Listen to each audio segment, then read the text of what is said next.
It's the black guy in the corner, but they'd rather see a on the corner. They say I'm stealing Nick's clips like I'm stealing Nick's chick, not knowing that I hit him first week for the lick. I said, Nick, I could post here while you post there. Let's run the ads up, then let's meet up over there.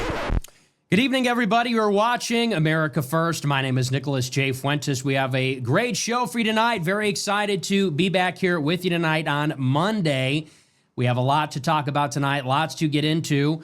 Tonight, we're going to be picking up on our coverage last week of the murder of Charlie Kirk, major political assassination last week. And it's been a long weekend. I didn't do a show on Friday. It's been a few days. But I actually think the timing is good. I think it gave everybody a chance to think on this a little bit and sleep on it. It is, I have to say, before we get into the topics tonight, just a general note. And this is something that maybe people haven't realized or thought about too much, but I was thinking about it this afternoon. We should actually be grateful, in a sense, for what we haven't seen so far, which is more political violence. I think about the last time we spoke, the last time I did a show, and it was my biggest show yet. We had a lot of people tune in to see what I had to say about it, and I struck a very conciliatory tone. As I said on Thursday night, Charlie Kirk is a former rival of mine. I considered him an opponent for many years and a rival. And I took the opportunity on Thursday to make my best attempt to lower the temperature. And I know that phrase is getting a bad rap. A lot of people want to do the opposite. They want to turn the temperature up. But on Wednesday and Thursday, when everybody was still reeling from the tragedy, I really do believe we were looking over the cliff. People recognize how significant what happened on Wednesday was. The feelings are very raw. The nature of it, I think, is unprecedented in modern times. And my honest-to-God expectation last week is that we would see retaliatory violence. We would see copycat attacks. We would see more bloodshed. And I have to say, before we even get into some of the analysis tonight, and like I said, trying to pick up where we left off on Thursday and talk a little bit more about what has happened, what has been happening, I do just want to say I'm very grateful, and I think we should all be grateful that we haven't seen any more bloodshed. And I really do believe that is a testament to the fact, the reality of what we talked about last week, which is that our side is fundamentally different than the other side. And as time has passed and the days have gone by, we have had a chance to process the murder, this brutal, horrific public execution. We've had a chance to think about it and deal with it in our own way and cope with it. And I said on Thursday, I think the reason that this hit home for a lot of people, including and especially me, and honestly, I'm surprised that it did because I really did not like Charlie Kirk. The reason that it hit home is because we have been assaulted by wave after wave in America and outside of America in Gaza by graphic and visceral depictions of evil. That's what that is. If you were distraught or upset, shaken, disturbed, if you felt darkness, that's because we came face to face with pure evil last week. And I'm not just talking about the brutal killing, which took place in front of thousands of young people and then the whole world. But then we also saw the nihilistic justifications, celebrations, the indifference, the apathy. People that work as nurses, teachers, people in our community, next door neighbors, people in proximity to us, they celebrated the violence. There's a word for that. It's evil. It's a lack of charity. It's a lack of mercy. It's a lack of humanity. They are denying the humanity of innocent people. And that's why it was so devastating. And it is a poignant reminder about that dichotomy that the response to not only Charlie Kirk's murder, but also the shocking indifference, callous indifference to it by the left, is faith. The response from our side, because unfortunately, that's what it is now. It's come to that. When it comes to issues like murder, there are sides. Our side, which still believes that human life is sacred and murder is wrong, and our neighbors' lives are not ours to take, even if we disagree with what they say.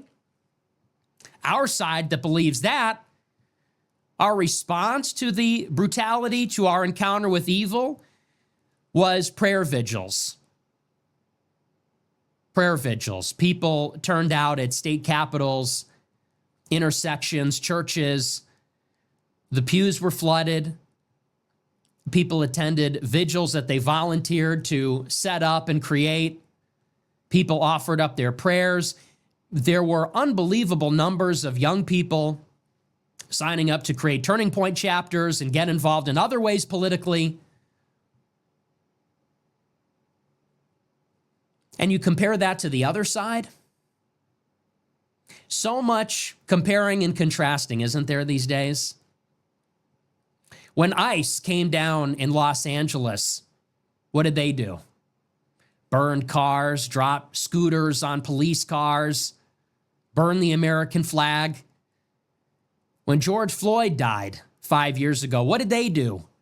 Loot liquor stores, phone stores, burn down the city.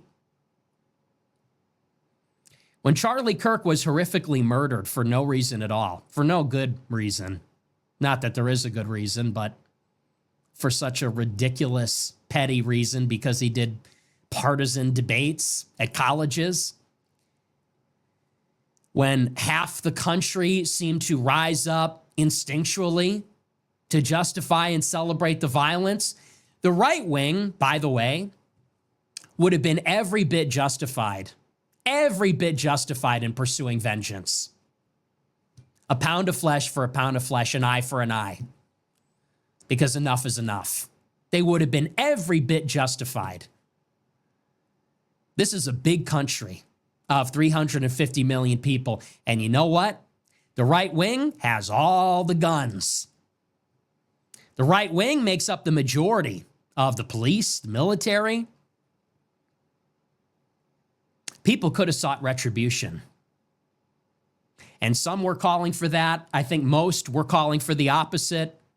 But there was not one instance of reprisal, not one of retaliation.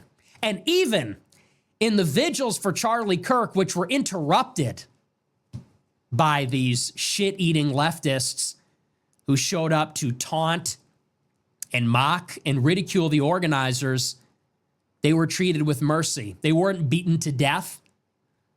They weren't killed on the spot.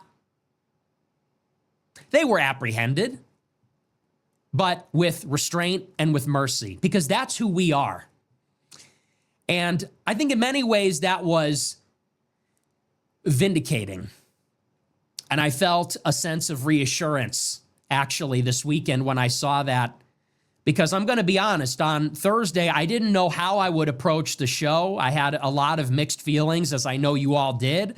I know, like you, part of me felt that there needed to be a crushing and brutal response that matched the gravity of what they did. And the other part of me, and some part of me felt like this was naive, but another part of me said, that's just not right. The gospel is so unequivocal. we forgive not 7 times, but 7 times 70 times. Forgive them, they don't know what they do. It could not be more clear. And I talked a little bit on Thursday about why that is, and part of it is political. One of the things I thought about this past week is this how we solve problems? We disagree with each other, so we go out and murder and kill. Where does that leave us down the road? We're going to have a society of warlords, the most brutal, the most cruel, the most evil. They will be the strongest. They will rise to the top. What kind of society does that look like? It's a very ugly one. And I thought about Christianity in particular. And you think about how our religion has survived for 2,000 years. It's ironic. Some people clipped my show last week and they said I was sounding like a Muslim.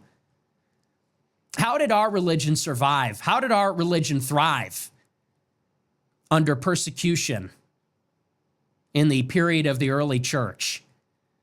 And there's a one-word answer to that question. Our religion, just like this movement, which is inspired by our religion, it grows by witness.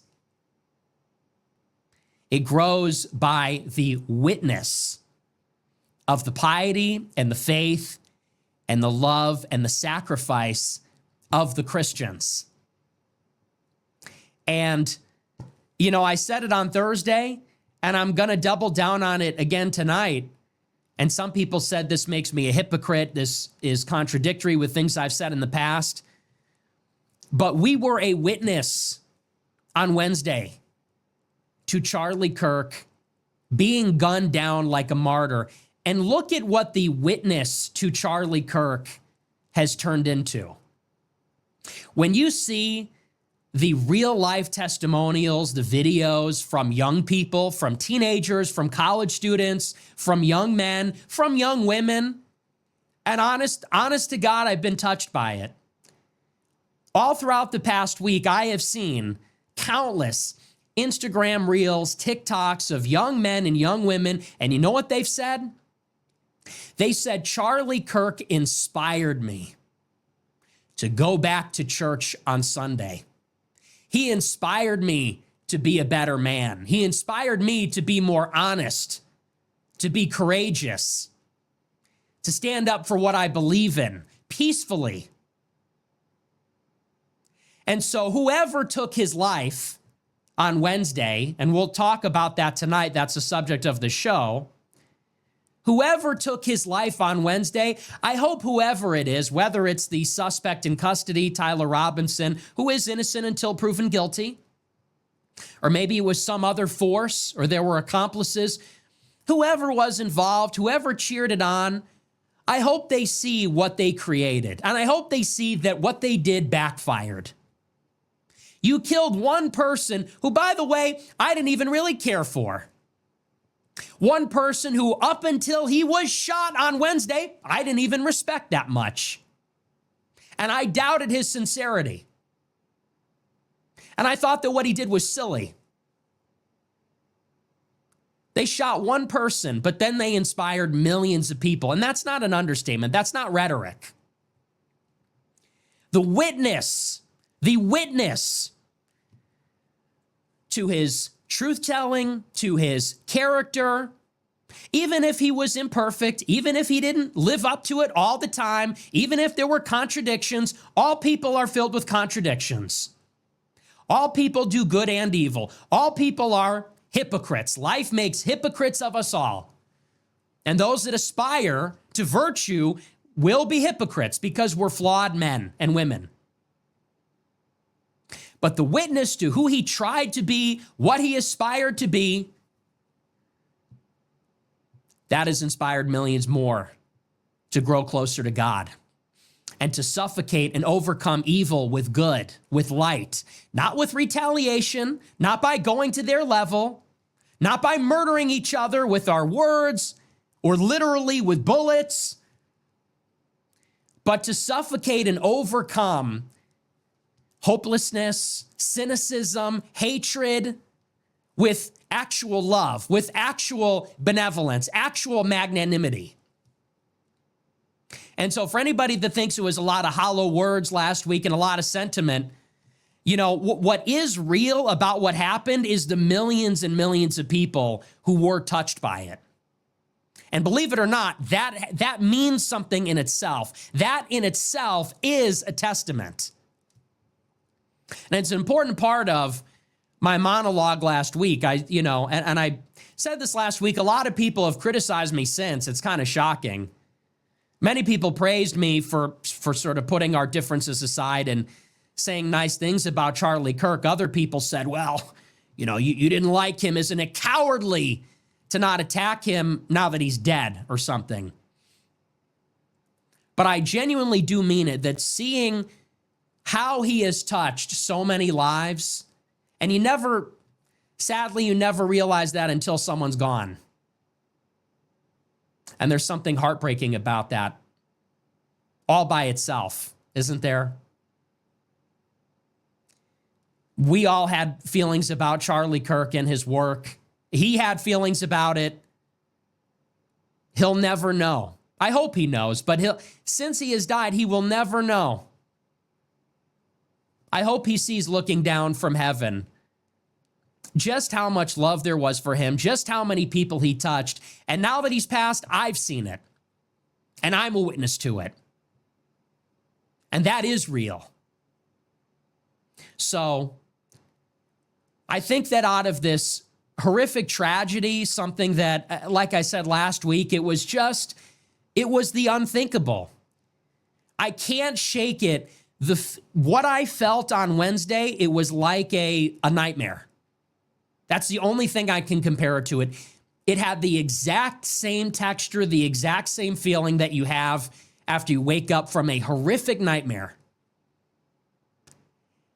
And it's been a short time, but I hope you feel similarly. I feel a lot better today than I did last week. I feel a lot better.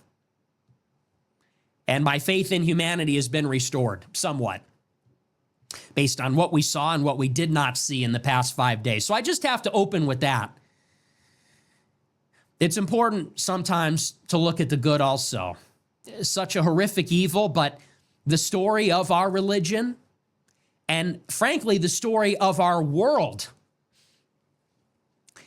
is a fallenness and evil that is redeemed by love. That's actually the beauty, and on some level, that is actually the ultimate meaning of our religion, which is a victory snatched from the jaws of defeat, which is a redemption from evil, from brokenness, which is even greater than the original position. It's the fruit being put back on the tree. It's the repairing of the world, the healing of the world through the sacrifice. And so I am actually touched by the outpouring of support, and I didn't expect that. And I think a lot of people didn't expect that. Certainly people that are not into politics, people that are more on the outside. So it's been very reassuring. But anyway, that's just a little note about maybe an epilogue about the show from Thursday. But tonight, I do want to move on. I want to talk about some more topical things. You know, of course, Thursday, I spent the entire show talking about the state of the country and giving a very general take on the entire tragedy. This is something that has rocked the country to its core. And it's difficult to say at this point what the ramifications will be, how far-reaching it will be, if there will be chain reaction. And in particular, everybody is on full alert about political violence and the polarization, the tit for tat, the potential for reprisal. I don't think we're out of the woods on that just yet. But tonight, I want to talk in much more detail about the actual killing. I think it's appropriate at this point, and I think it's worth talking about because, of course, we talked all about this on Thursday, and much has been said. So much has been said. So many takes and positions and plans, ideas. And what sticks out in my mind about all of it, for all this talk about civil war, for all this talk about national divorce, and a conflict, a war of all against all in America, we still don't even know who fired the shot. Isn't that sort of interesting? One shot, one lethal shot rings out in Utah, taking the life of Charlie Kirk, and we think we know who fired it, but we're not sure. And like the American Revolution or like the Civil War, no one is really quite sure who fired the first shot. And people are racing, like I said, to their post to take these positions. Steven Crowder is calling for violence, defensive violence. What's his clarification? There is a database of 60,000 liberals who celebrated the killing. Some people are blaming the Groypers. Other people are blaming Israel. It has been not a week, and we don't know who fired the shot, and yet everybody is all ready to blame someone else. Everybody already has a narrative constructed how to interpret this event in the context of other events, and what this conflict in America is shaping up to actually be. We don't even know. And so I'd like to talk a lot about that tonight. We're going to talk about the different culprits. Tonight, we're going to talk about the prime suspect in the killing, which is a 22-year-old by the name of Tyler Robinson. He is the person of interest in custody who the federal government will be charging any day now. State of Utah has already charged him. He has pled not guilty. He is not cooperating. He has not confessed to the authorities. There's a lot of evidence that places him at the scene of the crime. DNA evidence, video, photograph evidence. There are witnesses, but he has not given a confession, so it's not so cut and dry. We'll also talk tonight about the Israel angle.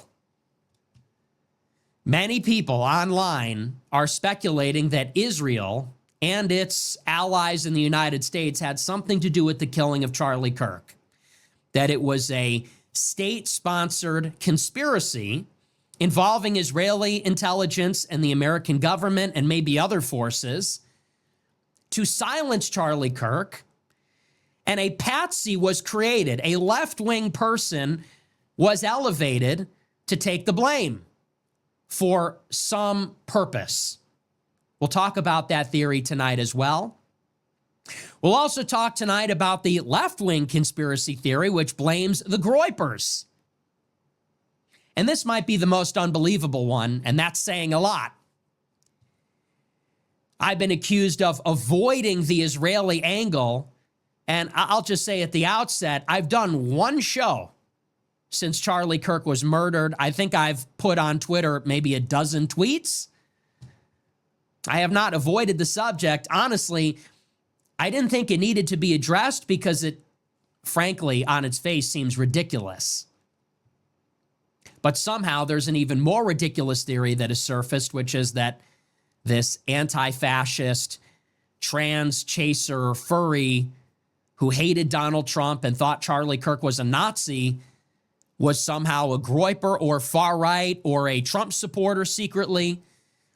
And we'll talk about that conspiracy theory too. We'll talk about each of them, and I'll evaluate them at the end of the show. And I'll give you a nuanced take. I hate that word typically because I prefer decisiveness and judgment. But it is important to be precise in our analysis and detailed and rigorous. I think people are owed that. I think that part of the problem with this assassination, like with every other tragedy or crisis in the past 10 years, is that nobody trusts the institutions. Nobody trusts the mainstream media. Nobody trusts the FBI. Nobody trusts the government.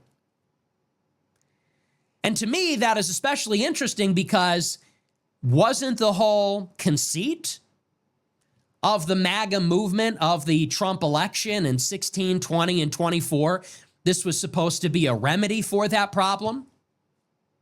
What does it say about the Trump administration? That we are in the second Trump administration after his third election, 10 years into his political career, and people do not have the slightest inclination to trust the government, even on a matter like this, when a close personal friend and political ally of the president himself and many members of his government and a key lieutenant in his movement is dead. Still, nobody trusts the FBI. So you have to leave it to the podcasters.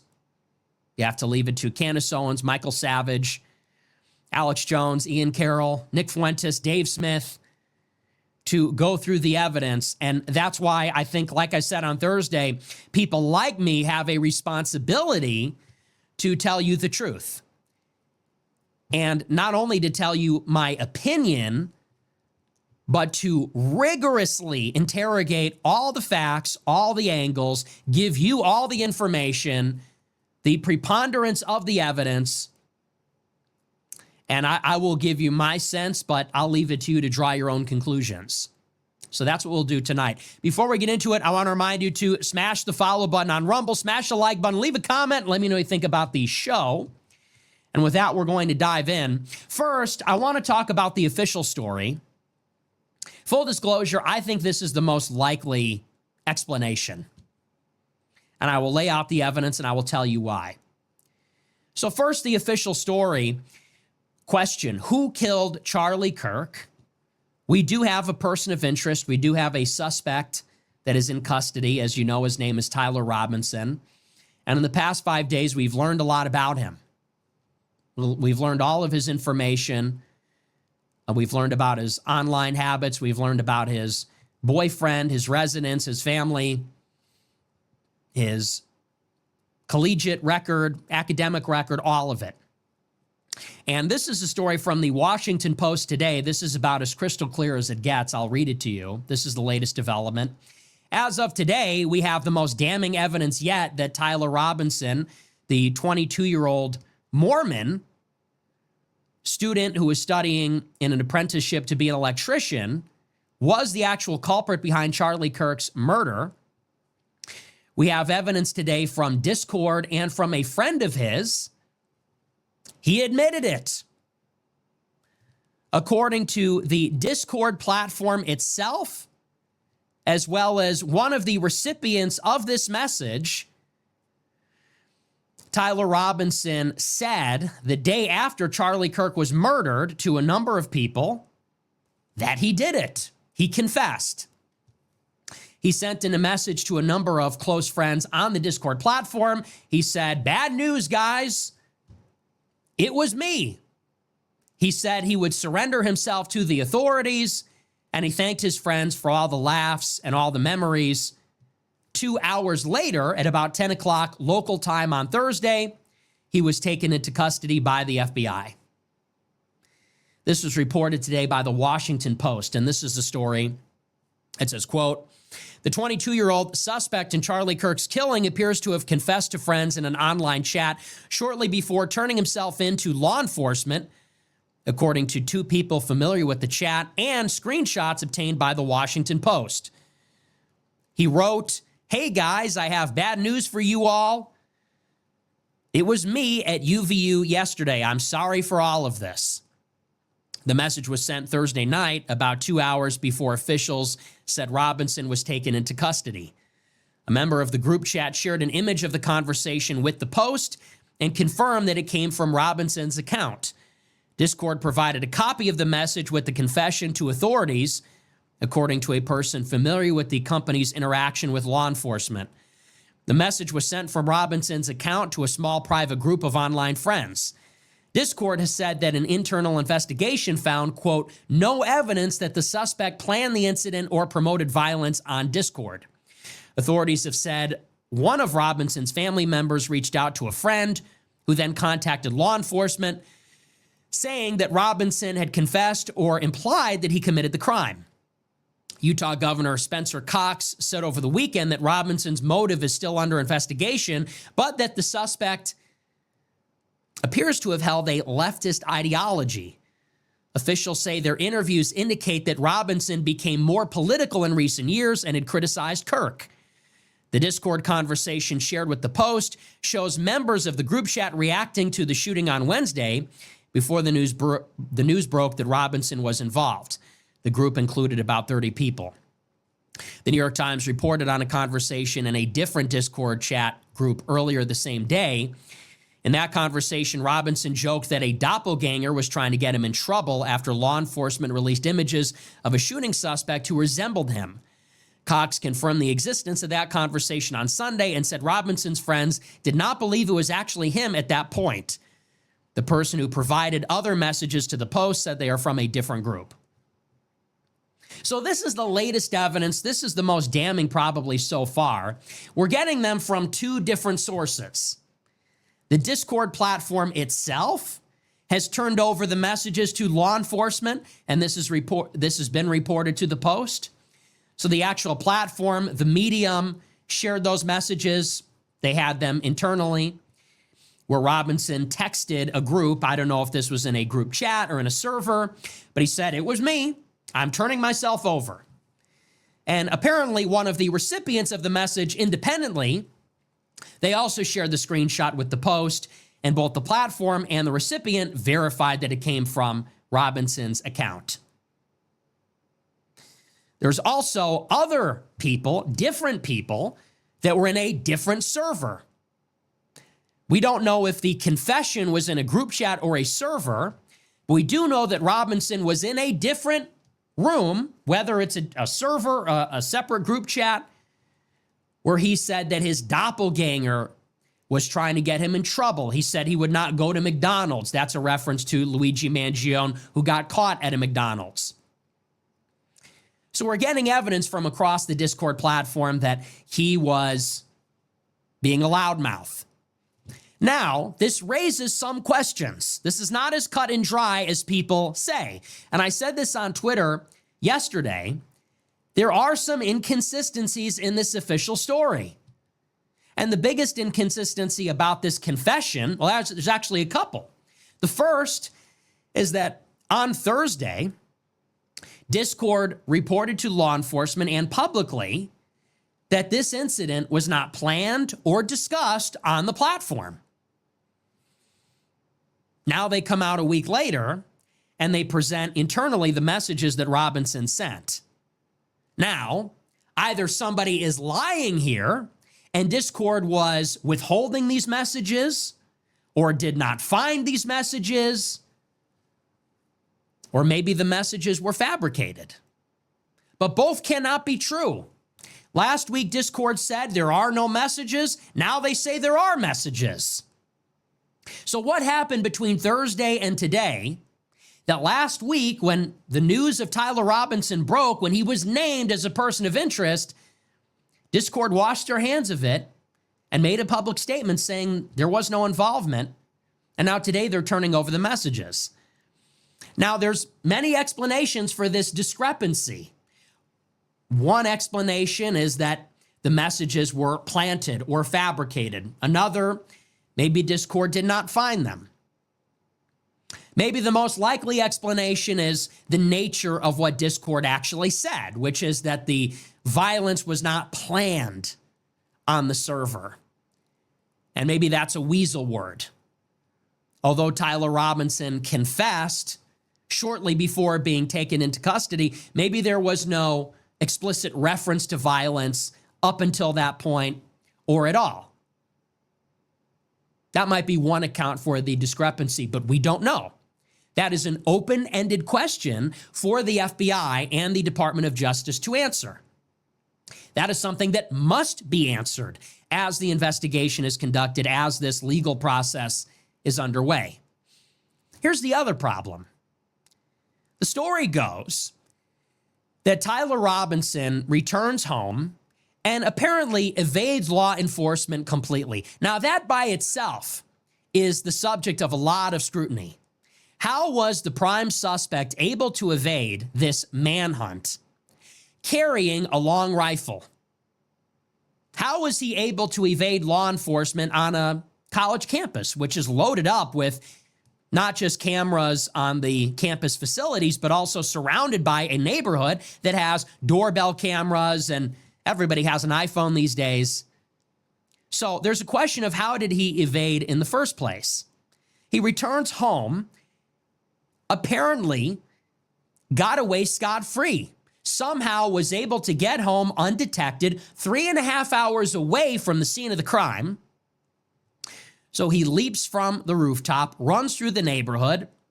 We don't know how he gets from the neighborhood to his house 3.5 hours away. Presumably he got to his car, maybe some accomplice, but he's able to get home undetected, escapes the radius of whatever manhunt was underway at that point, law enforcement checkpoints or surveillance, and immediately starts talking about it openly online. Does that sound right to you? If the first thing that happens, you successfully evade law enforcement, you got away, you're home free, you're going to get away with it maybe. There's apparently no video, no photos. They have arrested several other suspects that are not you. You go and start mouthing off on Discord. Now, if he's a first-time murderer, you could say he might act in an irrational way, but certainly that is an irrational way to behave. There's an explanation for that. 22-year-olds that commit a murder in cold blood and then become the subject of the manhunt, maybe they self-report, maybe they get nervous.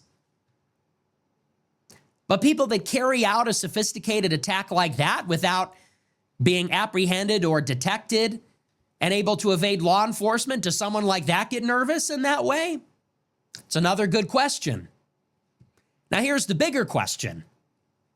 Since he has been taken into custody, he has not confessed and will not cooperate with law enforcement. This is another story, I believe from the New York Post. It says, quote, Charlie Kirk's alleged killer is, quote, not cooperating with authorities and has not confessed to carrying out the shooting, according to Utah's governor. The governor said among those cooperating with authorities was Robinson's roommate, who is also his boyfriend. He said the partner, Lance Twiggs, was transitioning from male to female. When asked by CNN, said that authorities do not yet know if that is relevant to the investigation. Cox added that the partner did not have any knowledge about the alleged shooting and has been incredibly cooperative and was working with investigators. So the killer comes home, mouths off to his Discord friends, confesses, turns himself in, and then shortly after turning himself in, does not confess to law enforcement and does not cooperate. So he apparently confessed to his friends in writing, confessed to his father, who turned him in with his cooperation, but now will not confess to law enforcement. So when did he change his mind and why? Why was he confessing in writing, which you have to know will be used against you? It's the internet. It's in writing. Confessed to his father, turned himself in voluntarily, although the initial story is that he was on suicide watch, contemplating suicide before he was turned in. Apparently now they say he voluntarily gave himself up. Now he won't admit it or cooperate. And let's now talk a little bit about the motive. They say that inside this community where he allegedly confessed to all of his friends, they were horrified. He said that, rather, the sources say in the Washington Post that in this group chat or server where he confessed to the killing, they said that the other members of the group chat were expressing their horror at Charlie Kirk's death. There were quotes from other members that said he didn't deserve it. We're praying for his family. He might have had bad opinions, but he didn't have that coming to him. They say that the transgender boyfriend was also appalled at the violence. Now there's explanations for this too. Are they engaging in ass covering mode? Did they see what happened and feel the need to give themselves an alibi? Maybe they had instantaneous regret. Maybe the transgender boyfriend heard death penalty and then sought to cooperate, or maybe was threatened with charges if he did not cooperate. Perhaps the suspect changed his tune when the death penalty came into the equation. These are possible explanations, but at this point, that's all they are, is contingent explanations. They are by no means definitive, and by no means can we assume these things. All we know is that there are a lot of discrepancies about the story. Now, there's some other things that we need to get into about the actual carrying out of the attack. Now, to me, this is the least controversial part. They say that Tyler Robinson got atop a building about 200 yards away from Charlie Kirk. Others say the distance was actually much shorter. And if you look at a 3D mock-up of the facility, it was not a difficult perch to gain access to. Unlike the rooftop in Butler, Pennsylvania last year, the killer here did not require a ladder to climb to the top of the roof. This was accessible by a pavilion, by a pedestrian walkway. There was a staircase that led up to the perch where the killing shot was fired. What's more, eyewitnesses say that there was no security at this event. There were security guards, and they were stationed in and around the tent where Charlie Kirk was present answering questions, but there was no security perimeter established. They did not control entry into the event or onto the campus. They did not check IDs. They did not scan tickets. And so this is the softest of soft targets. The nearest high point was not secured. This is a rooftop that anyone could have access to, did not require a ladder. The killer allegedly waltzed right up to the perch, set up the shot, took the shot, ran away. And if you view a three-dimensional mock-up of the facility, that looks perfectly possible. It looks easy. And it seems that if anybody knew where Charlie Kirk was going to be speaking, and if they scoped out the layout of the campus, it doesn't seem like this would be a difficult plot to put together and then to carry out. And it makes common sense. When you go to these events, people are paying attention to the event. People are paying attention to the spectacle. Apparently, there were spotters on the roof opposite where the killer was perched. Did they not see him? Maybe they did. Did the people on the ground not see him? These are some unanswered questions. But from what people say, it seems to be the case that this was a pretty easy setup. Without security, without checkpoints, he walked up, took the shot, walked right out. Now, the walking out has been the subject of a lot of controversy. People say that when Tyler Robinson or the gunman left the building, this is where it gets tricky. We don't know exactly how he gained access to the roof, if he climbed or if he took the staircase. But the surveillance video shows that he jumped off of the roof to make his escape, which was a high jump. And the video has been the subject of a lot of scrutiny. Some people say that the video does not show that he had his rifle with him. Why does this matter? Because, of course, the rifle was fully assembled when he took the shot. The rifle was fully assembled when it was recovered in a wooded area not far from where the shot was taken. Now, there's a video of him leaving the roof and making his escape through the wooded area where he discarded the rifle. Some people say that when he jumped off of the roof, they cannot see the rifle in his hands. Where would it be? It couldn't be on the roof because it was in the wooded area. If it wasn't visible in the video of him leaving the roof, that means it was either planted in the woods or he was concealing it somehow by deconstructing it in pieces. But if he deconstructed it in pieces, that would have been a time-consuming process that he probably couldn't have done in the allotted time. It would have been difficult to do. And even if he was somehow able to deconstruct the weapon on the roof, conceal it, jump off of the roof, The weapon was recovered after the fact in the woods, fully constructed. Which begs the question, did he then reconstruct the rifle in the woods to discard, to pick up later? Why would he do that? That doesn't make any sense at all. The story would have to go something like this. He concealed the rifle when he walked up, put it together, took it apart, jumped off the roof, put it back together, placed it in the woods, and then ran away. But this would be too time consuming, would require maybe more equipment than he had, which was a screwdriver and nothing else, and wouldn't make a whole lot of sense. With that being said, if you look closely at the video of him jumping off of the roof, it is a grainy video. It's difficult to see. There's no question about that. It is ambiguous. But if you look closely, I do believe you can see that he is carrying a straight object that looks to be concealed by the towel. It swings from his right arm as he jumps off of the roof and lands with it. That's a matter of interpretation. That's a matter of perspective. I'm not going to say it's definitive. That's what I believe I saw. But this is some of the evidence that people like Michael Savage and others are using to say that maybe he was not the gunman or not the only gunman, or that maybe evidence was planted. That's been the subject of a lot of scrutiny. You can look closely at it. To me, I feel like I can see an object that does not bend, a straight, long object that swings as he jumps down. But again, it's a matter of interpretation. Now, the other piece of evidence, and this to me is maybe the most damning. This is the detail that I don't think a lot of people have talked about, but it is also somewhat unreliable. This speaks to the motive. And this is going to get us to some of the other culprits in the killing.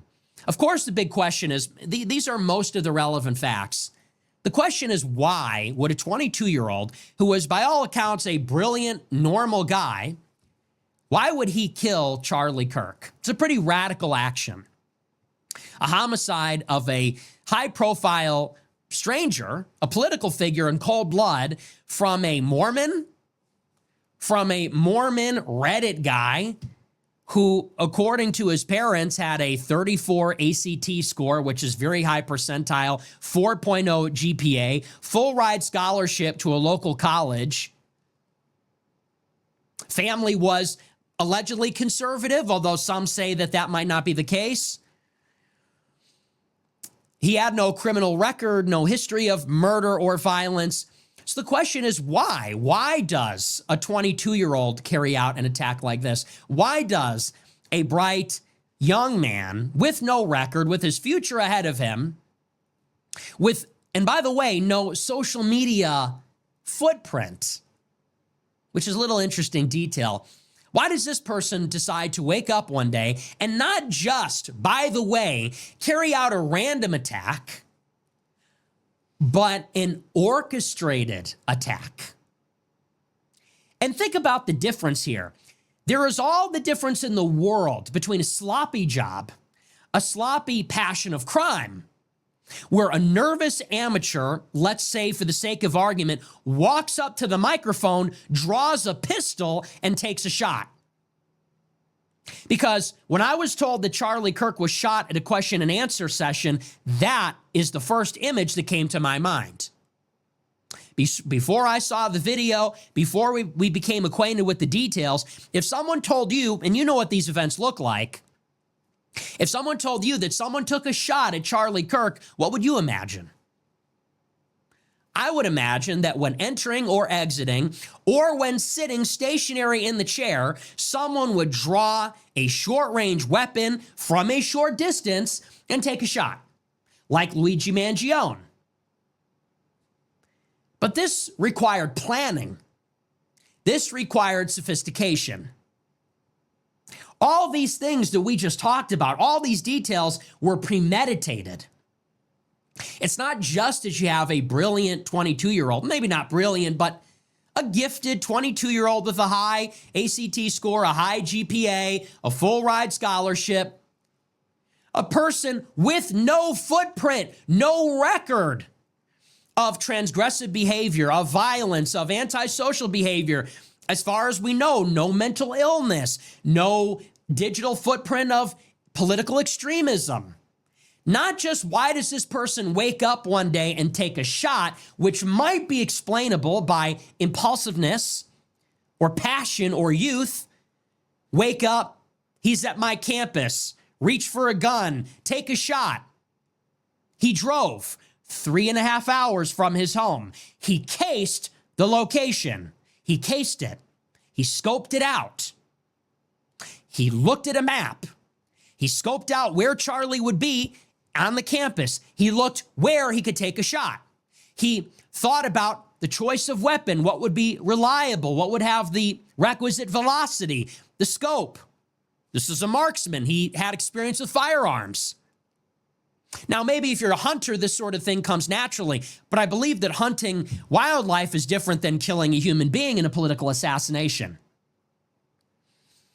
So he premeditates this plot to drive 3.5 hours, set up on a perch, take the shot, drive home. Why does a 22-year-old do such a thing?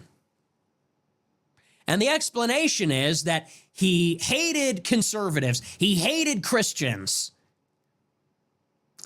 He apparently had a transgender boyfriend, a male to female transsexual boyfriend that was living with him. And we've learned a little bit about the transsexual boyfriend, whose name is Lance Twiggs, kind of a ridiculous name.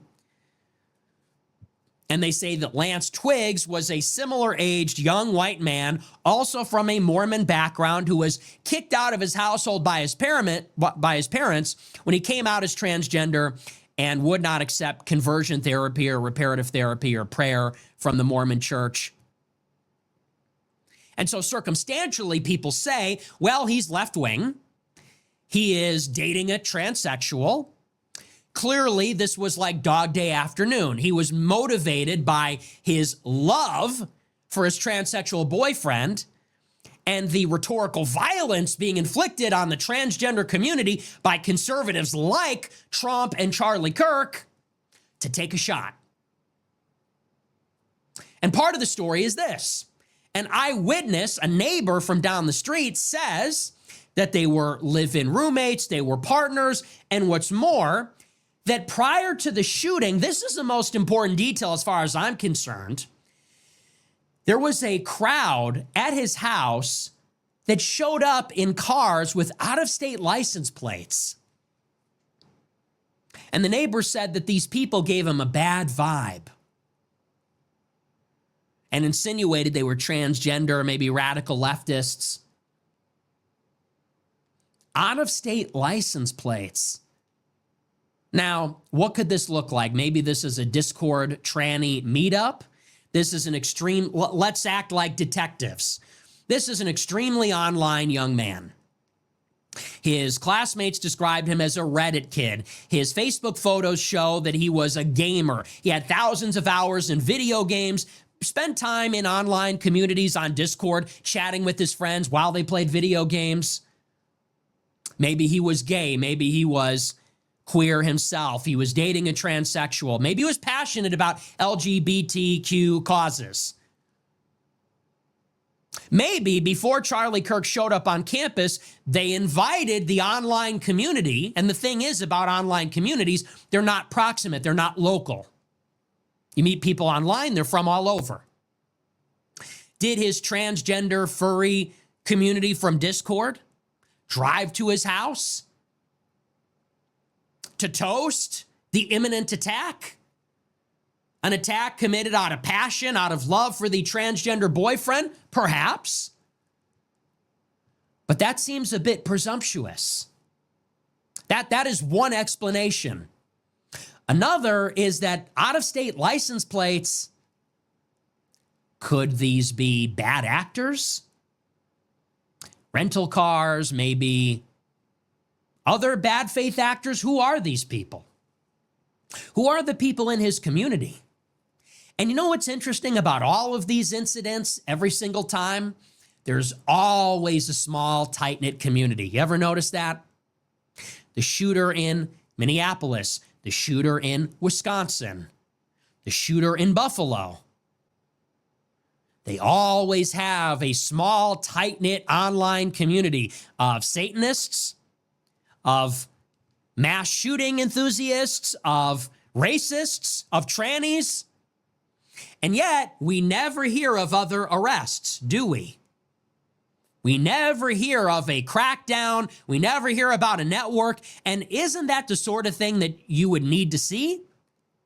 Not just the least bit because you're bringing accomplices to justice, but also to create a deterrent against other people that might not say anything, that might not speak up when they witness a crime that might be forthcoming.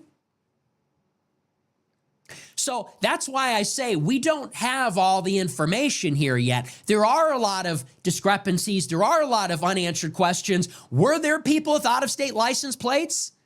Was that this neighbor's imagination or was that real?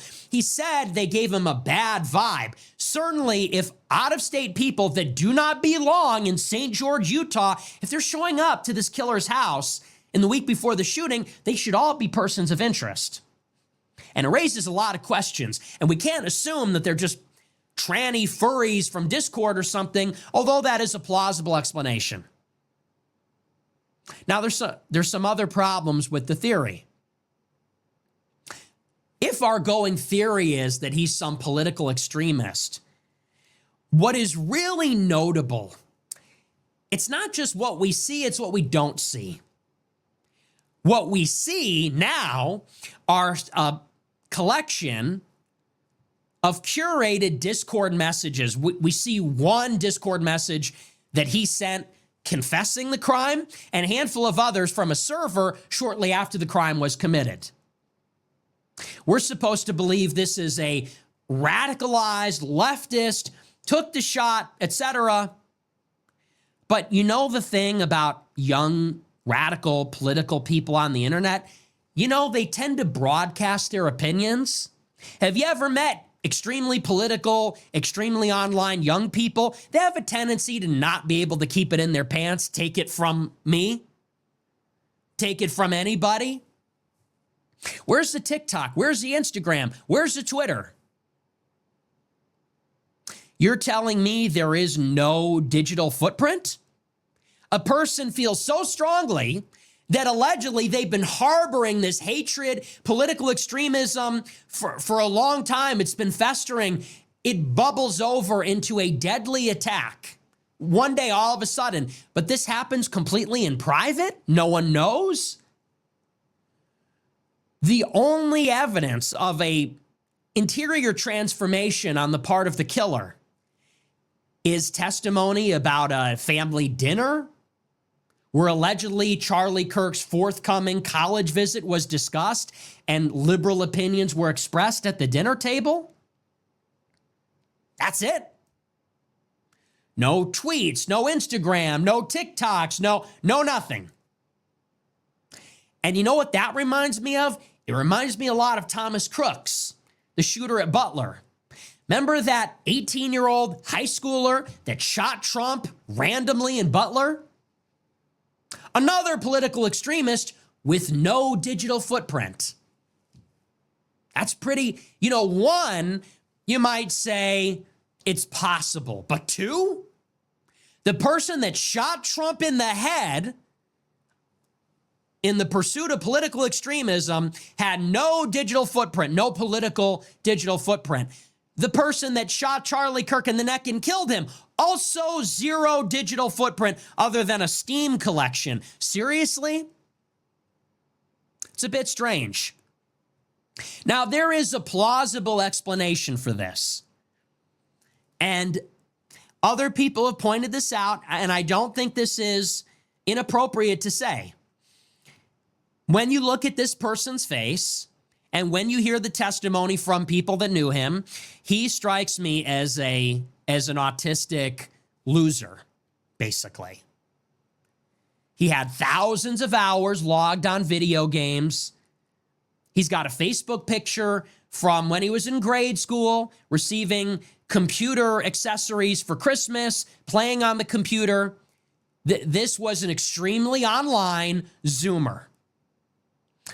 And being an extremely online Zoomer, I can tell you, if you're a Zoomer, you know what I'm talking about. There is a species of extremely online Zoomer that actually is discreet. There are gamers, there are autistic gamers out there that are not good looking, that are not sociable, and they're obsessed with politics and they're obsessed with video games. And they do only have a Discord, let's say. They don't actually have an Instagram. They don't have a Facebook. They don't have a Twitter account. They do exist.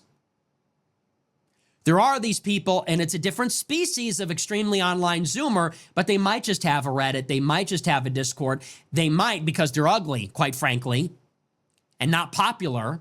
Why would they be posting on Instagram? They're not good looking. They probably did not have a social circle in high school. What are they going to post? The pictures of parties they never went to, trips they never went on.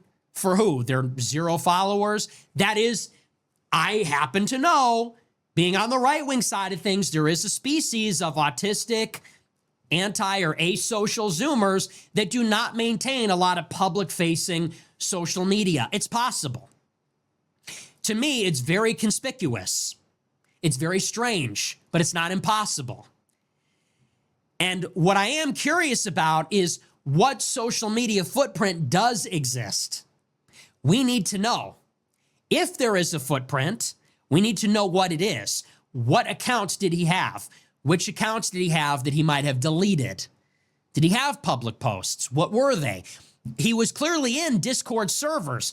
According to Steven Crowder, who apparently has a pipeline to the intelligence community, the Mug Club knows Al-Qaeda's next move for some reason. They know everything that the NSA knows. According to Steven Crowder, who's been vindicated on these things before, he was involved in communist groups in Utah, communist far-left servers on Discord. And that has also been seconded without much detail from law enforcement. So it is possible. Now, this is the portrait of the killer. The last piece of evidence to me, which is maybe the most damning about the killer, is this. We have all seen that there were multiple people who were local that seemed to have had advanced knowledge of the attack. There were not just a few people who on X and on TikTok seemed to have telegraphed the attack in advance. And there were multiple posts from different users that were connected in one way or another to the killer that said, if Charlie Kirk shows up, he will be liquidated. Something will happen big tomorrow. Don't show up to the campus. Now, if someone had advanced knowledge and they were broadcasting it that confidently and that openly, that's a sloppy job. That is a sloppy job, and that does look like there was a tranny furry meetup at Robinson's house. Maybe they had a big tranny orgy, and they toasted their ally who was going to take out the Nazi Charlie Kirk. What a ridiculous sentiment. Charlie Kirk was anything but a Nazi. And then they could not help themselves. They bragged about it. He took the shot. They felt remorse, put out their alibi. He drove home, got nervous, opened up his big fat mouth, went and turned himself in, and then heard they were talking about the death penalty, maybe talked to a public defender. Now he doesn't want to cooperate. Maybe he thinks he could get a deal. That is certainly one story.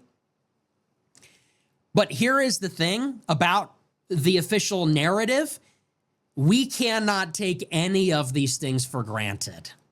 These are the questions that need to be answered. These are the discrepancies.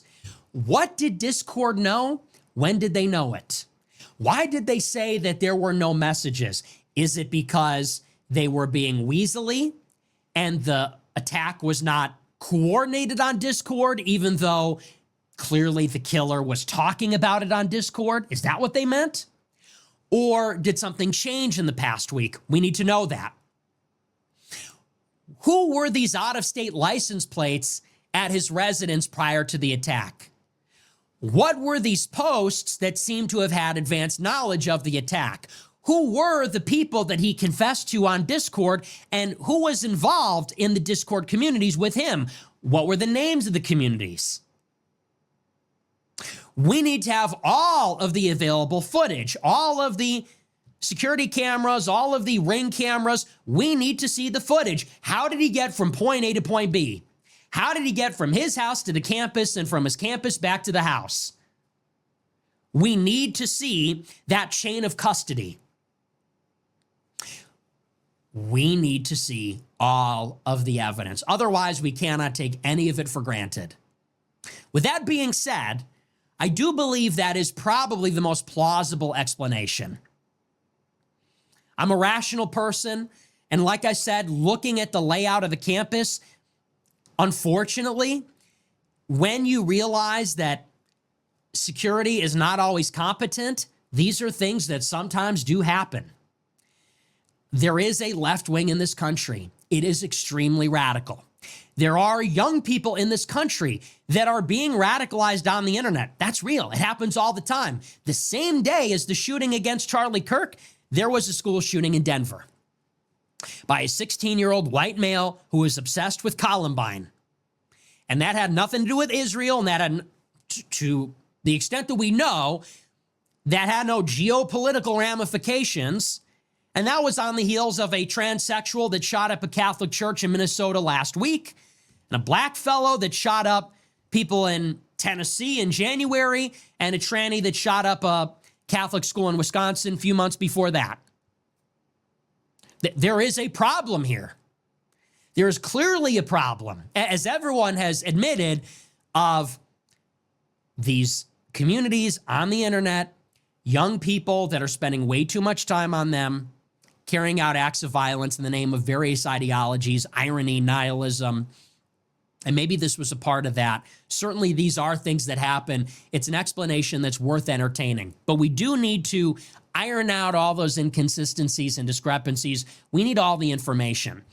I want to move on to the theory that Israel was somehow involved. All right, so real quick, because the video is so long, I'm going to stop here and then at the end. However, if you don't want to hear any feedback, you can go to this point in the video. I'll leave the time right here. Fast forward, you won't hear any of my feedback. You can get right back to Nick. But if you do want to hear my feedback, enjoy. All right, first things first, I want to discuss some of the responses that we've seen thus far from Charlie Kirk passing. And the responses have been disgusting in a lot of ways. I've seen pastors talking about Charlie Kirk in ways where I can tell you did not watch his full videos. You're just using clickbait to judge somebody, which is pretty wild that we see pastors pushing this. Pastors pushing this skewed judgment, biased judgment without even full context. And you would think that people would just not feel the need to speak on something if you're going to speak this type of way. What I think has happened since Charlie Kirk's passing is there's been a push, or because we've already been so radicalized on both sides, there's been a push where people who may not typically have felt Charlie Kirk's passing the way that they have, or may not have felt the need to do a moment of silence, let's say like some of the NFL teams, where now they're encouraged to show how they are supporting Charlie Kirk and perhaps supporting the conservative movement. Perhaps it's supporting Trump. Perhaps it's supporting J.D. Vance. Whatever it may be, it's them feeling the need, in my opinion, to express the support. Where in other situations, if politics wasn't as radicalized, they may not necessarily feel that. And the reason why I think they feel that is because you have so many people on the other side that aren't willing to show any empathy and that are going out of their way to almost show their complete disregard. So it's being polarized on both sides. So you have one group fighting to push the impact of Charlie Kirk's passing, and then you have the other group who's trying to disregard it. That's what it seems like. And then, of course, like anything else, you have the people that fall moderately in the middle. And those people are always being tugged at by both sides to get on board. Now, Nick's initial response, I was impressed with last week. Not only impressed with the fact that he delayed his show the day that it happened and moved it to the next day. I thought that he wrote a great message on X, and he was actually feeling a lot of the ways that I was feeling, where everybody jumped out there going on live, talking about the situation, felt the need to give their input, add a video. I did not necessarily feel that way. I did not feel that way, just to be clear. I was kind of taken back and shook up from the situation. You have somebody that is killed because they have certain opinions. And I saw how radicalized the situation was becoming with people on both sides, and just didn't feel the need to comment right then and there. Felt that I wanted to take some time to get my thoughts together and to process what actually happened rather than just capitalize on views. Not saying that that's what everybody did. Not saying that at all. There were a lot of people who posted videos who were close with Charlie. People handle death amongst friends, family differently. It just is what it is. But even I had, a couple discussions where it's like, hey, are you going to post? And I shouldn't say a couple discussions, mainly just one. But hey, you should post about, Charlie Kirk. And it was less of, posting to give your, opinion, maybe use it as an opportunity to unite people in a time where obviously there was a lot of division. It wasn't more that. It was more, everybody's going to be looking for it. You can get some subscribers, you can get some views. And I was like, yeah, that's not really where I'm at with the situation right now. To be totally honest, when you use your voice to talk about things that a lot of people aren't comfortable talking about, and that it makes a lot of people uncomfortable, I took that situation perhaps a bit differently than others who don't create content, don't voice their opinion, aren't saying anything to ruffle any feathers, more so walk on eggshells. Maybe they say how they really feel in their family group message, but never let it out to the public. That was a bit nerve-wracking for me, because you realize what can happen just by you simply using your voice to give your opinion on certain things and to stand up for certain principles that you believe in. So once again, I was impressed by Nick's response overall in its entirety. And Nick made it very clear that before that moment, he would not speak highly of Charlie Kirk. We also highlighted the day before that Nick was calling for there to be an end to this race baiting, civil war, stoking the fire, the Matt Walsh types, saying that you want people's head on spikes, trying to rile people up to take arms. Nick had been very clear in expressing that this is going to lead to something like what happened to Charlie Kirk. He was saying that it would be one of these, right-wing groups or somebody from a right-wing group that follows through with that act. And he said, I don't want that on my hands. So now going to 2 days later, when he gave his reaction to Charlie Kirk, I was impressed. I thought it was mature. I thought it was a speech that would bring people together more than it tears people apart. And I think overall, that's exactly what it did. I think that was the feeling on it after he did his show. I think a lot of people were impressed. Even a lot of the people that he's had issues with in the past or goes back and forth with, let's say like a Dave Smith. Dave Smith actually showed love to Nick on X, and Officer Tatum responded, and he called not only Nick a devil, but he called Dave a devil as well. And I don't know. But that's something that we see. Like I said, people handle death differently. He may keep the same energy that you had when he was alive, which is kind of like, why would you do that?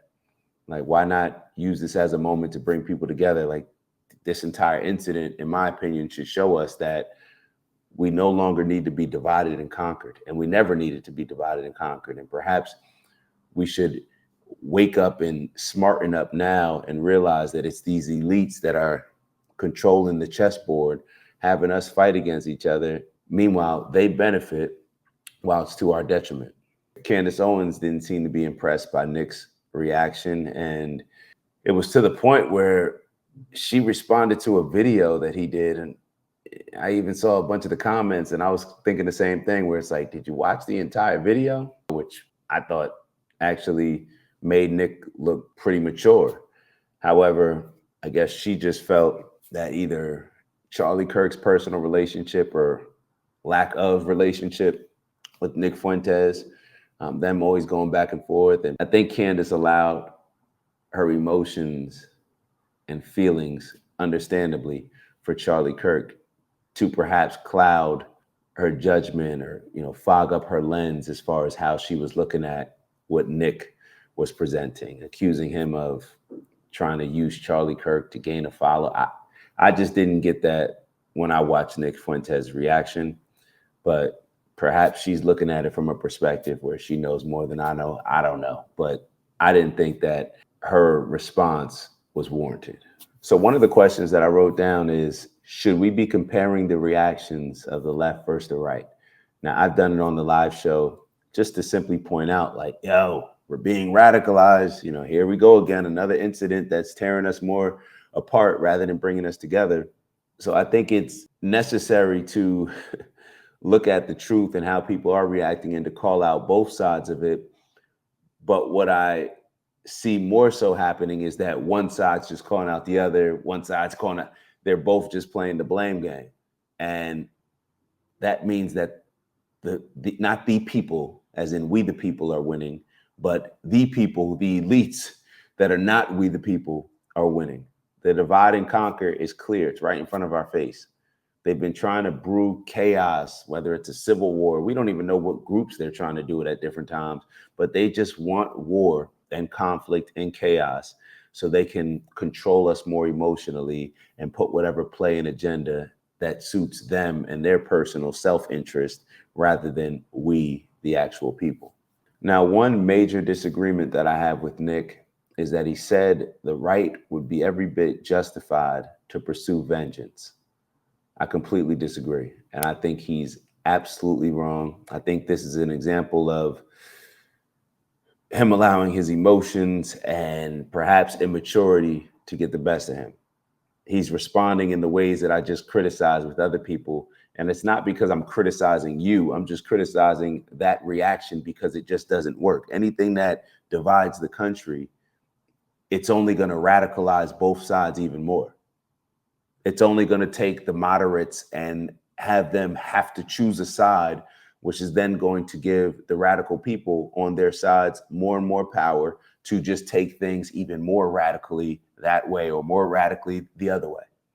That's just how I ultimately see it. So for me, it just simply doesn't make sense. And when you say pursuing vengeance, you're a Christian. You say Christ is king. You push that as the principles that lead you. So therefore, when God says in the Bible that man cannot take vengeance or vengeance is not for man, that it's only for God, are we picking and choosing what we respect as God's inspired words? How are we looking at it? Are we allowing our emotions and feelings to now have us overrule God's direction? And perhaps this is the reason why God directs man not to take vengeance and that it's only for God, because look how we act. We're not responsible enough. We're too emotional. We're too easily manipulated. And ultimately, vengeance, the violence is only going to beget more violence.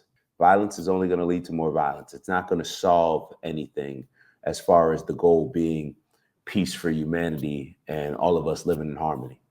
It's going to get us closer to that? No, it's going to get us further away from that. So once again, I'm not with that. I mean, Nick says that the right wing has all the guns, the police, the military. Like, you don't have to say all that. It's understandable. Matter of fact, I don't mind you saying all that, but the way that you're positioning it, if that's true, let it be known. That's fine. Hey, wake up here.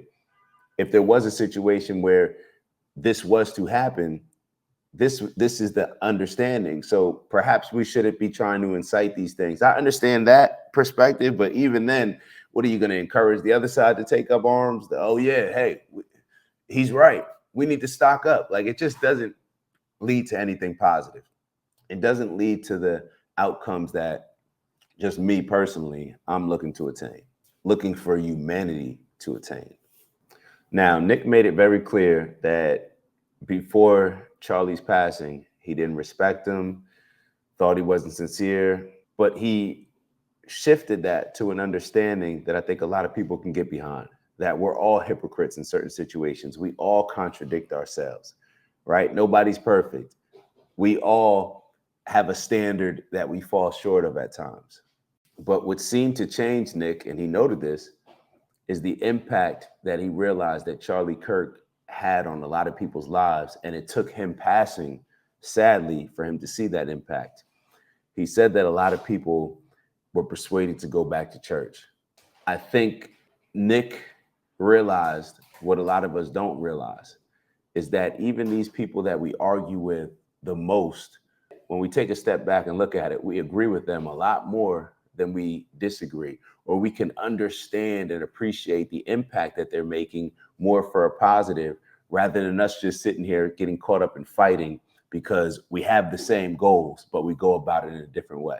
Sometimes it takes somebody to pass for us to take a step back and to just see the situation from a more logical standpoint, rather than getting caught up in us just not liking each other, or my way and my approach being better than this other person's.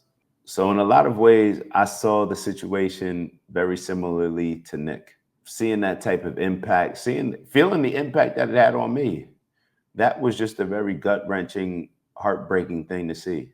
It just showed the worst part of our society. It brings us back to an animalistic nature when we're supposed to be advanced beings. Y'all know how I feel. I don't like war, period. I don't like violence. It's just not an answer to anything. It's just not a practical solution to anything as far as advancing humanity. The only thing it's a solution to is the whole divide and conquer, and the people that control whatever it is, this chaos that goes on, seem to be controlling the chaos that goes on. It's only for them to benefit, not for us. So I found myself appreciating Charlie's impact more, and just appreciating the fact that he was willing to stand on what he believed in.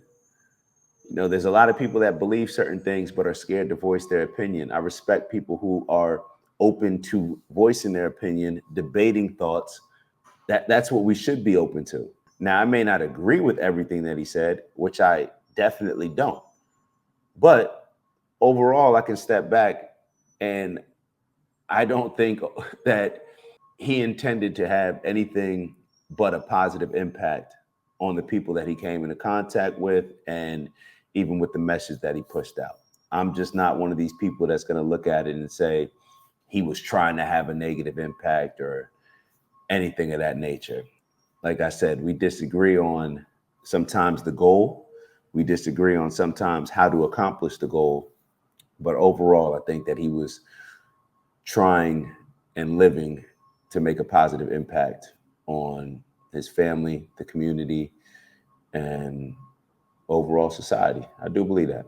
So now we're going to get to the two scenarios that Nick is going to respond to. He went over the first scenario that we'll review very quickly, and then we'll wait to the end of the video to respond to the second scenario. So the first scenario that seems to be getting presented to us at this point is that this guy, Tyler Robinson, 22 years old, that the state is charged and the feds are getting ready to charge, I assume, that he had a trans boyfriend.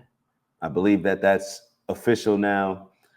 Discord, that's very interesting how last week Discord said that he didn't plan any assassination on Discord, but the next week they're confirming that there were messages. I don't know what that's about. Y'all heard Nick's response. Maybe they're trying to, I don't know. I don't even want to respond to it because it just is what it is. We can all draw our own conclusions from that. But yeah, a lot of this stuff doesn't seem to be consistent. It doesn't seem to add up, or at least it calls a lot of questions, I'll say, which is that, you know, he successfully evaded law enforcement, drove 3.5 hours away, got home safe, fine, not an issue. And then he just starts going on Discord and just letting everybody know that he's the person that did it.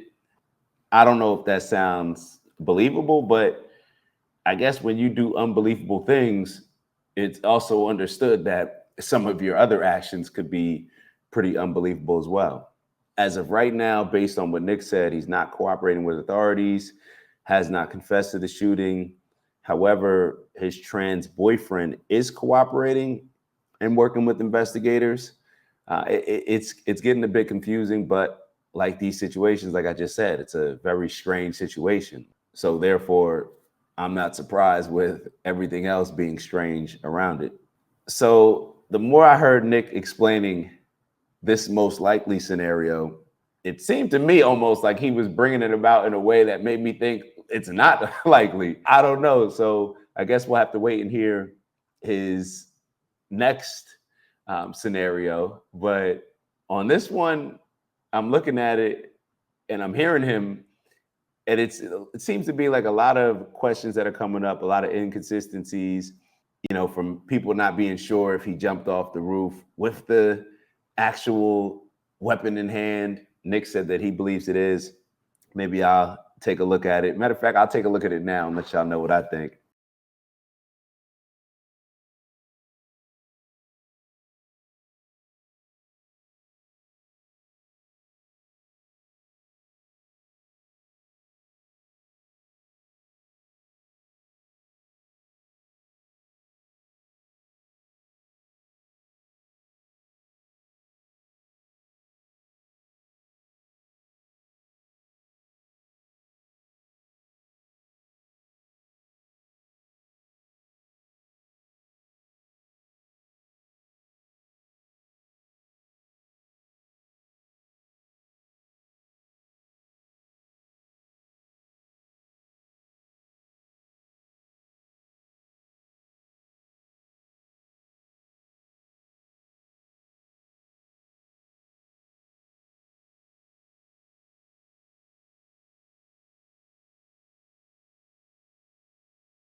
It looks like he has something in his hand that could be the weapon, but the fact that he had to walk all the way like through the parking lot or around the parking lot, across the street, it looks like you would think that you would just park right there. I don't know, rather than walking with a weapon that far. I don't know. Like I said, the more Nick talked about this most likely scenario, it just had me thinking like, I don't know about all this. He had no social media footprint. And this seems to be consistent with a lot of these people that commit these attacks. It's like the radical person that had no social media footprint. I don't know. But people do crazy things, I guess, right? Or does everything make sense at a certain point? I don't know. I guess it's how far do we want to go down the conspiracy theory rabbit hole? And I'm not saying that to disregard anything that people present, because at this point, I don't know what happened. I know that there's a lot of people acting very strange, seem to be lying after the situation. There's a lot of other people that seem to be trying to use it to serve whatever agenda they have, to rewrite history in some way. So I don't know, but I'm just observing. And even from the weird meeting that seemed to take place with the strange people from the out-of-state plates, I don't know. This is all, it's a lot going on. But once again, Nick believes that this is the most plausible theory.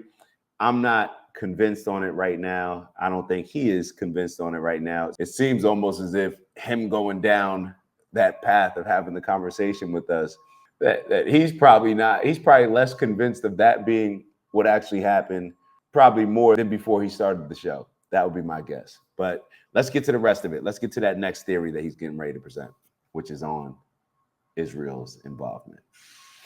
I want to move on to the theory that Israel was somehow involved. I'm going to be upfront with you. I find this to be unconvincing. And I will explain in rigorous detail why.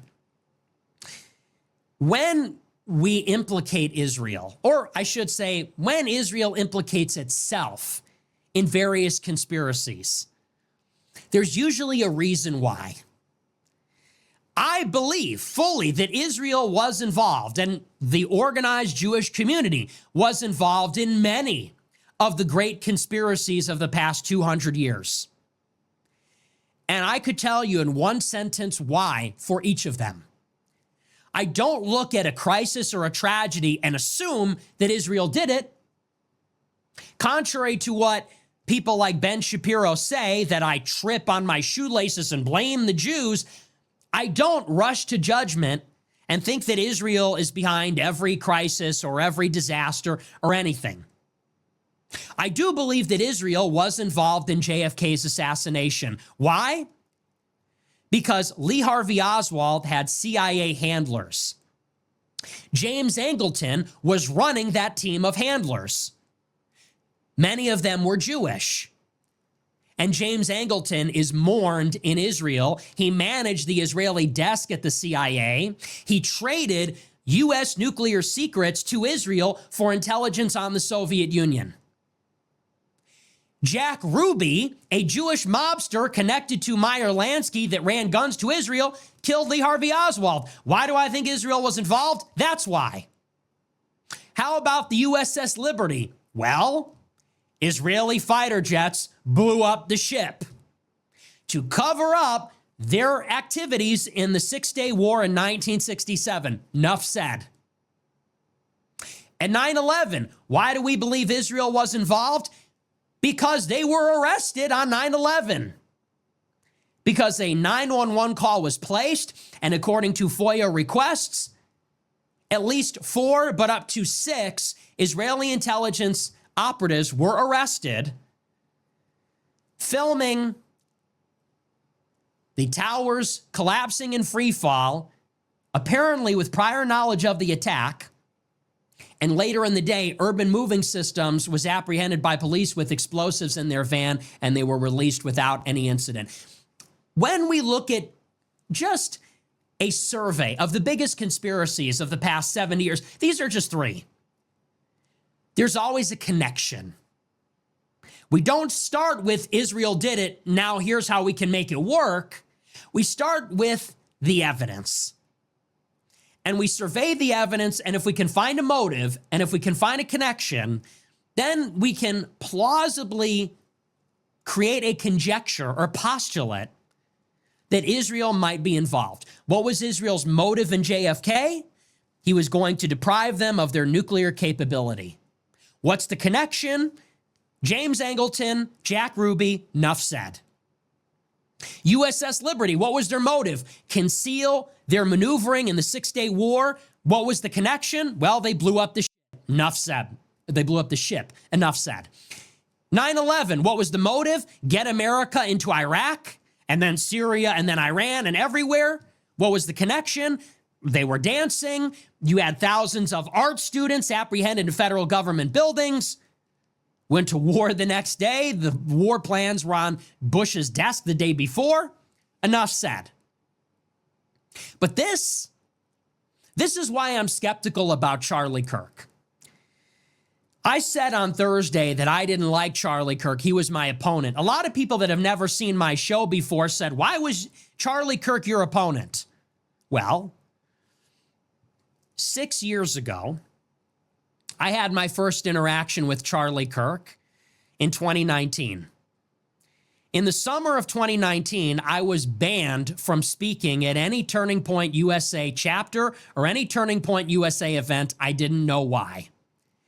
I attended a party with Ashley St. Clair in September of 2019. I took a photo with her. She was a Turning Point ambassador at that time. When Turning Point caught wind that she was in a photograph with me, they terminated her from the ambassador program. I attended the Politicon event in, I believe, October 2019.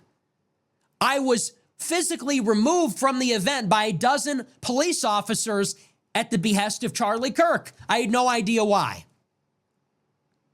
In 2019, my followers began to attend Charlie Kirk's Q&A sessions at his college tour.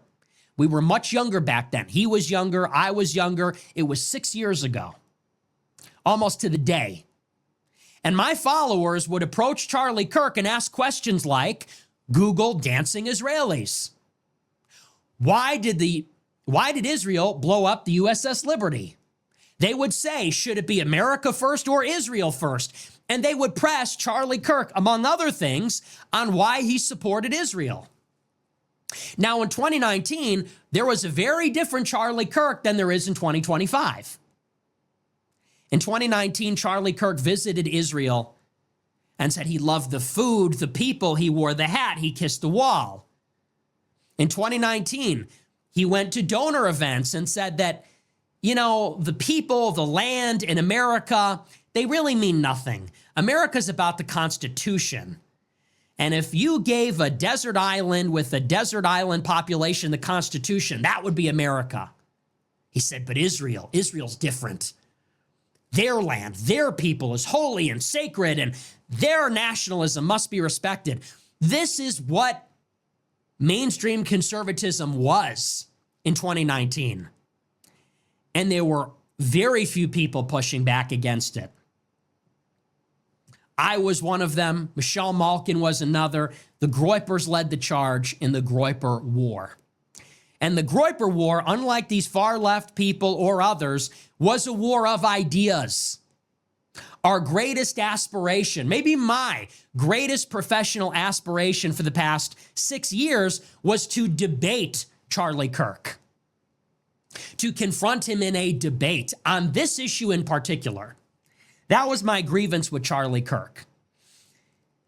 And for years, my perception of him, and this was also the reality, is that although I believe his heart was in the right place, and I think that he was the defender of the truth on some other issues, or came to be a defender of the truth on other issues, I do believe that he was complicit in the Israeli capture of the right wing for a very long time.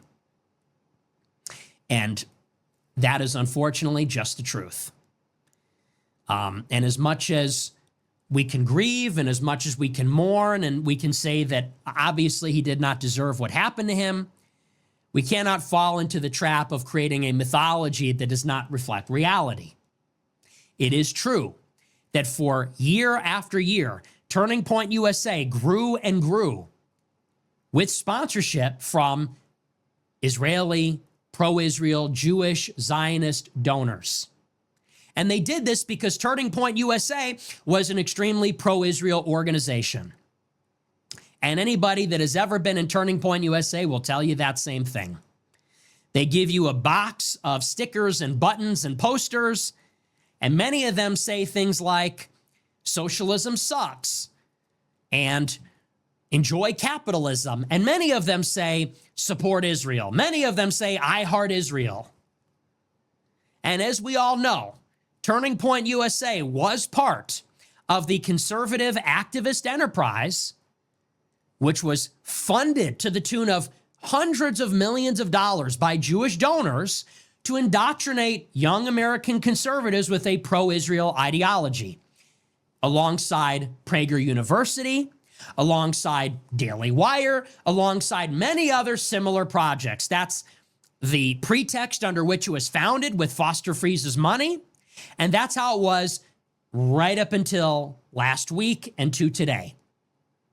So this is why I say I find it very unconvincing and very unlikely that Israel killed Charlie Kirk. And the reason why I find it almost ridiculous is, as I said, because for the past 6 years, that has actually been the cleavage issue. That has been the subject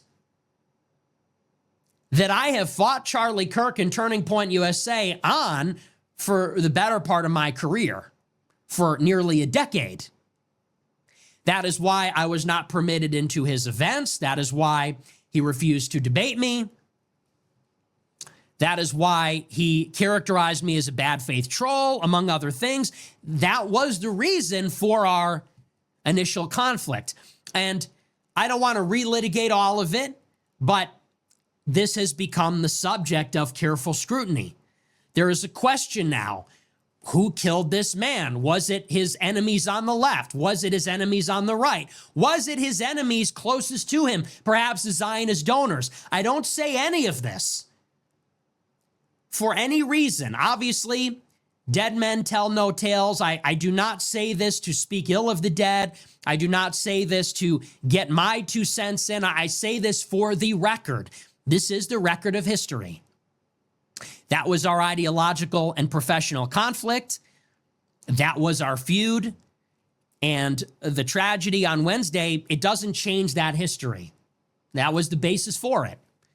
So to me, it is very unlikely that the Israelis had it out for him because, well, why would they? Charlie Kirk was a steadfast ally of Israel for his entire career. Charlie Kirk was pro-Israel explicitly, publicly, steadfastly for years, right up until his death. That is the sober and realistic fact. So the question is, why does everybody believe that Israel was implicated last week?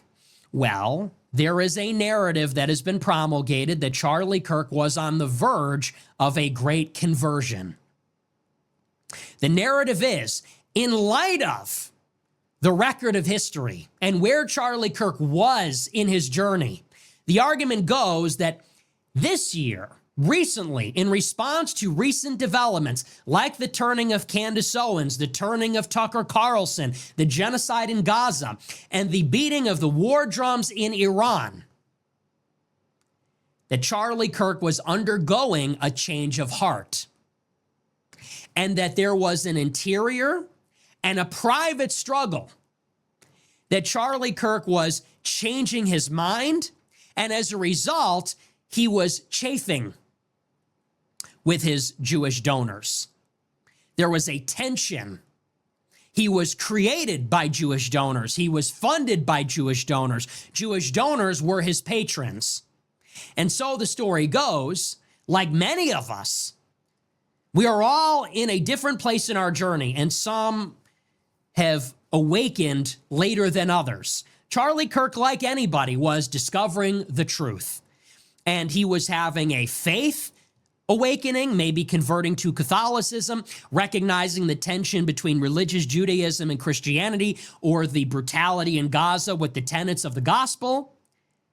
And also an ideological conversion, realizing that a Israeli capture of American foreign policy is in complete contravention of an America First foreign policy, which he advocates for. And so the story goes, Charlie Kirk was changing his mind on these issues. He was expressing it privately. He was telegraphing or signaling that the ship would be righted and that he was beginning to resist the most zealous, fanatical, demanding Israel First donors. And the prospect of someone so powerful like Charlie Kirk, particularly among the young right-wing conservatives of America, it was too much of a risk for Israel to tolerate. So they took him out. Before he could leave the pro-Israel plantation and take all the young conservatives with him, the story goes that they eliminated him and perhaps set up somebody like Ben Shapiro to take his place. So that when the false flag occurs, and it will, you hope it doesn't, but it looks likely, when the call for a war in Iran becomes deafening, they will have someone reliable, someone predictable, someone that they have certainty. Why take a chance? Someone that they are certain will toe the line and push America and its youth to support a war. That's the story. Now, what is the evidence for this narrative? Well, there are some public examples. There is a video from October 2023, 2 years ago, where Charlie Kirk takes out his frustration at secular Jewish donors that support left-wing causes, like mass immigration and social liberal causes. And then they expect that young white conservatives will turn around and support the Zionist cause. This is a clip from 2 years ago. There are other clips, like a recent interview with Megyn Kelly in August, where Charlie Kirk is clearly frustrated, visibly frustrated and perturbed at how he has been a defender of Israel, considers himself still a defender of Israel, and yet there is a powerful chorus of stakeholders, leaders in the pro-Israel movement who are not just disagreeing with him, but viciously attacking him and impugning his motivations, calling him an anti-Semite. In other words, Charlie Kirk is saying, is it not good enough that I'm an ally, I'm listening, I've supported you for years? Not only is it not good enough, but now you attack me? You say I'm evil? How dare you? I'm an American. What do you expect this relationship is supposed to be? And so Charlie Kirk seems to be in a moment of candor, venting his very real frustrations. And you can only imagine, Charlie Kirk is a young, extremely powerful, ambitious guy. And for better or for worse, he is an American. Born and raised in Arlington Heights in the suburbs of Chicago, is a Protestant Christian. And while he might have cut deals or made compromises or went with the program before, now that this Israeli agenda is truly coming into conflict with what it means to be an American and a Christian, now he starts to buck the expectations of his foreign patrons or handlers. There's a bit of moxie. There's a little bit of, he seems to be emboldened. If you're a young, powerful guy, you don't want to take orders from people. If you're Charlie Kirk and you're 31 and you got the world on a string, you're the bag man for the GOP, you run with the president, you travel the world, you run the conservative movement, there's a little bit of swagger. There's a little bit of a chip on your shoulder. Does a young man like that want to take orders and be lectured and berated and attacked? Meanwhile, he's getting it from the other side. He's getting every Groyper and every 18-year-old asking him about dancing Israelis 100 times a day. I'm sure at that point he's extremely frustrated. And that shined through in his Megyn Kelly interview in early August of this year, just a month ago. People take that as evidence. Just a couple of days before he was gunned down, he interviewed Ben Shapiro. It's actually just the day before. He interviewed Ben Shapiro about the situation in Gaza and asked some interesting leading questions. He asked Shapiro if we can trust what the media says about Israel. He asked if what Israel is doing can be considered an ethnic cleansing. He asked if Israel created a PR problem for themselves in America, and why can't they end the war more quickly? And so people say that there was clearly this public inquiry. If he wasn't taking an explicitly anti-Israel stance, he was signaling. He was becoming candid. He was becoming emboldened. He was venting that he did not like what the Israelis were pushing, and he did not feel like the Israelis had the authority to push him. So there was this quiet rebellion that was happening maybe inside of his interior life. Maybe he was having private conversations with his friends like Steve Bannon and Candace Owens and Dave Smith and others who have intimated that there were similar conversations like this, and that this was starting to express itself outwardly in these media appearances. What's more, famously, at his SAS Student Leadership Conference in the summer this year, he hosted a debate on Israel between one of the Israeli Zionist propagandists, Josh Hammer from Newsweek, and Dave Smith, who was calling Israel warmongering, genocidal maniacs at a Turning Point conference. He hosted Tucker Carlson. And at this conference, they both admitted that Jeffrey Epstein was a Mossad agent.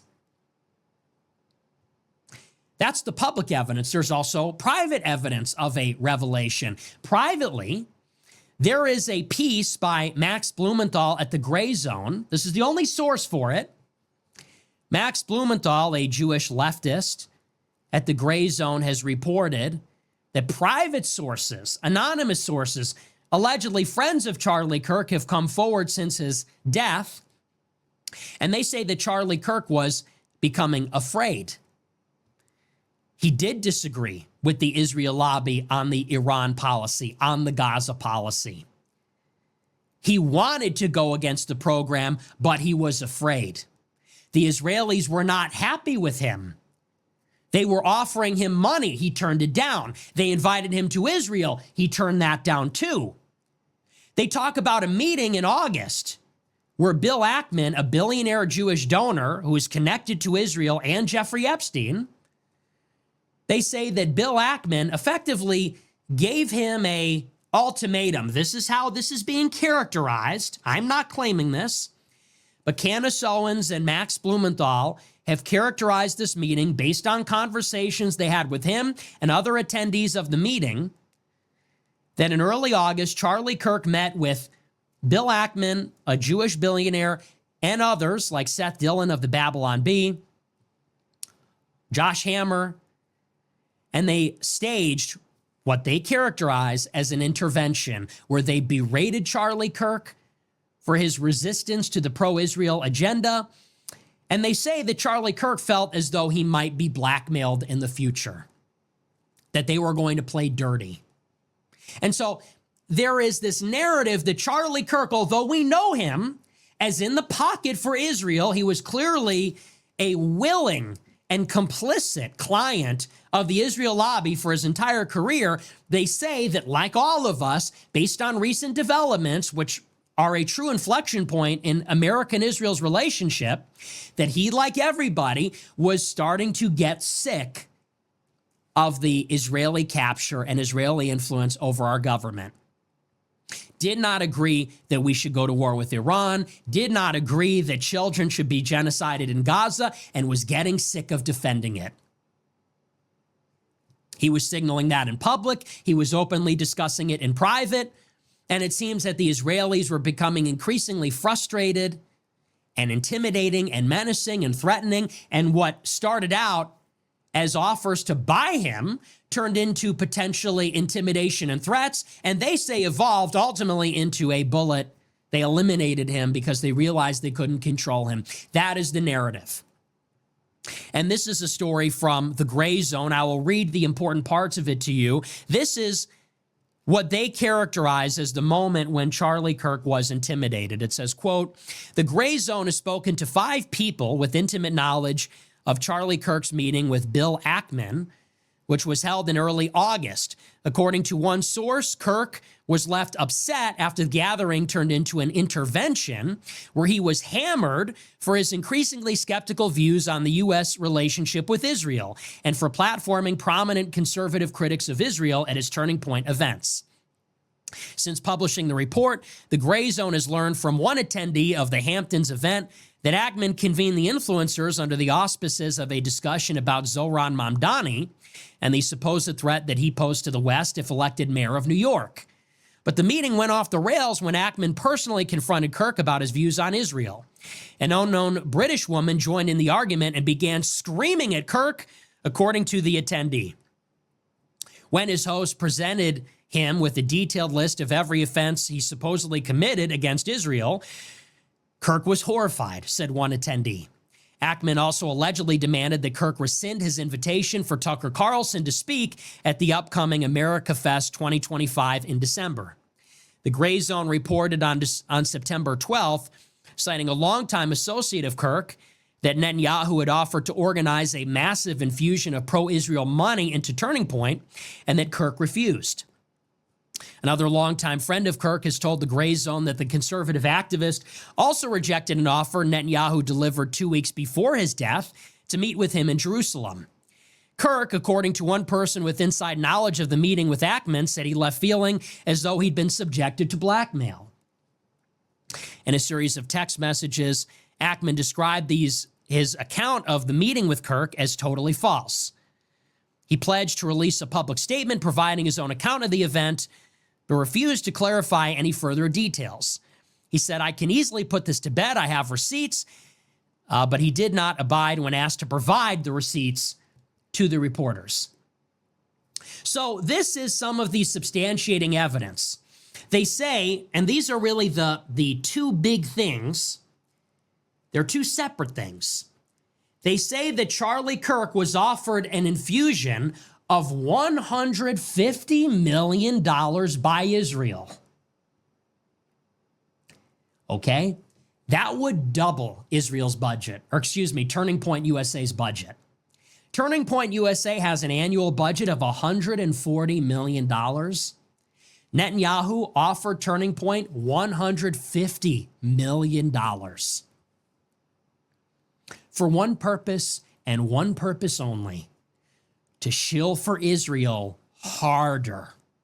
Turning Point USA is already pro-Israel. They're not anti-Israel. They've never been anti-Israel.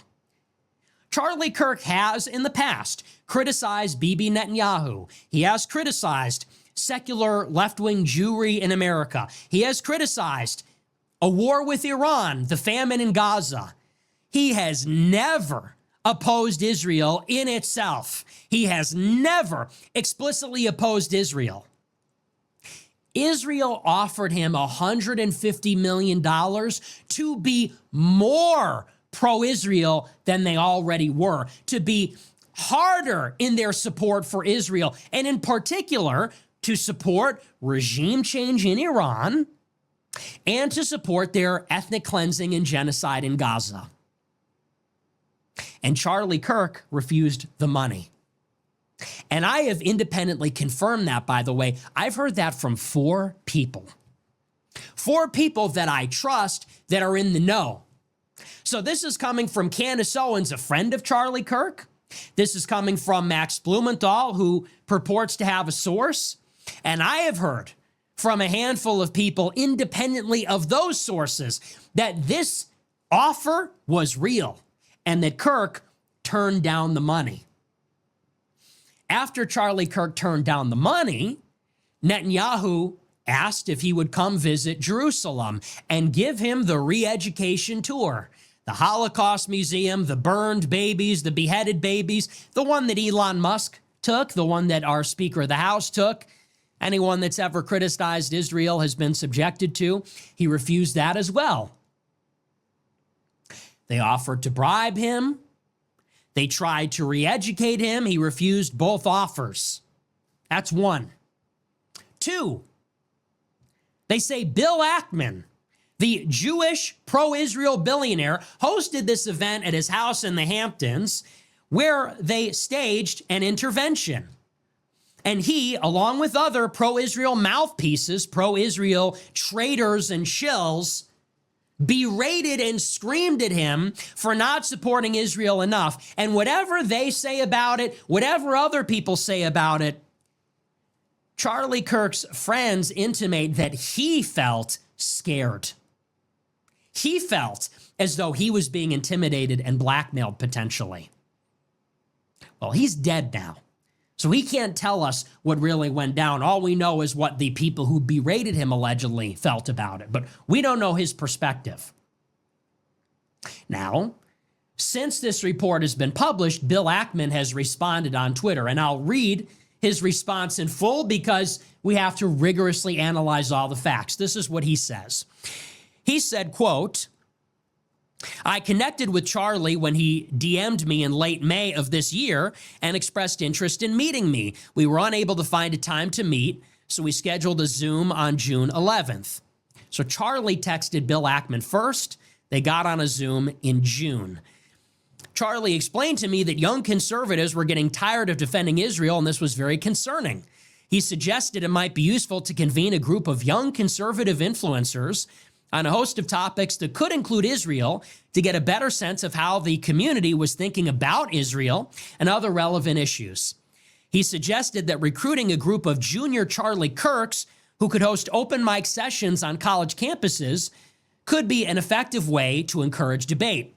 We thereafter scheduled a series of conference calls and Zooms with Charlie, Turning Point, and members of my team in an effort to assemble a diverse group of influencers so that we could convene for a day-and-a-half session. We chose the afternoon of August 4th. And Charlie and members of my team worked to put together an invitation list. I offered to host the sessions in Bridgehampton and cover the costs so that I could attend some of the sessions. Charlie sent out the invitations and about 35 or so influencers accepted.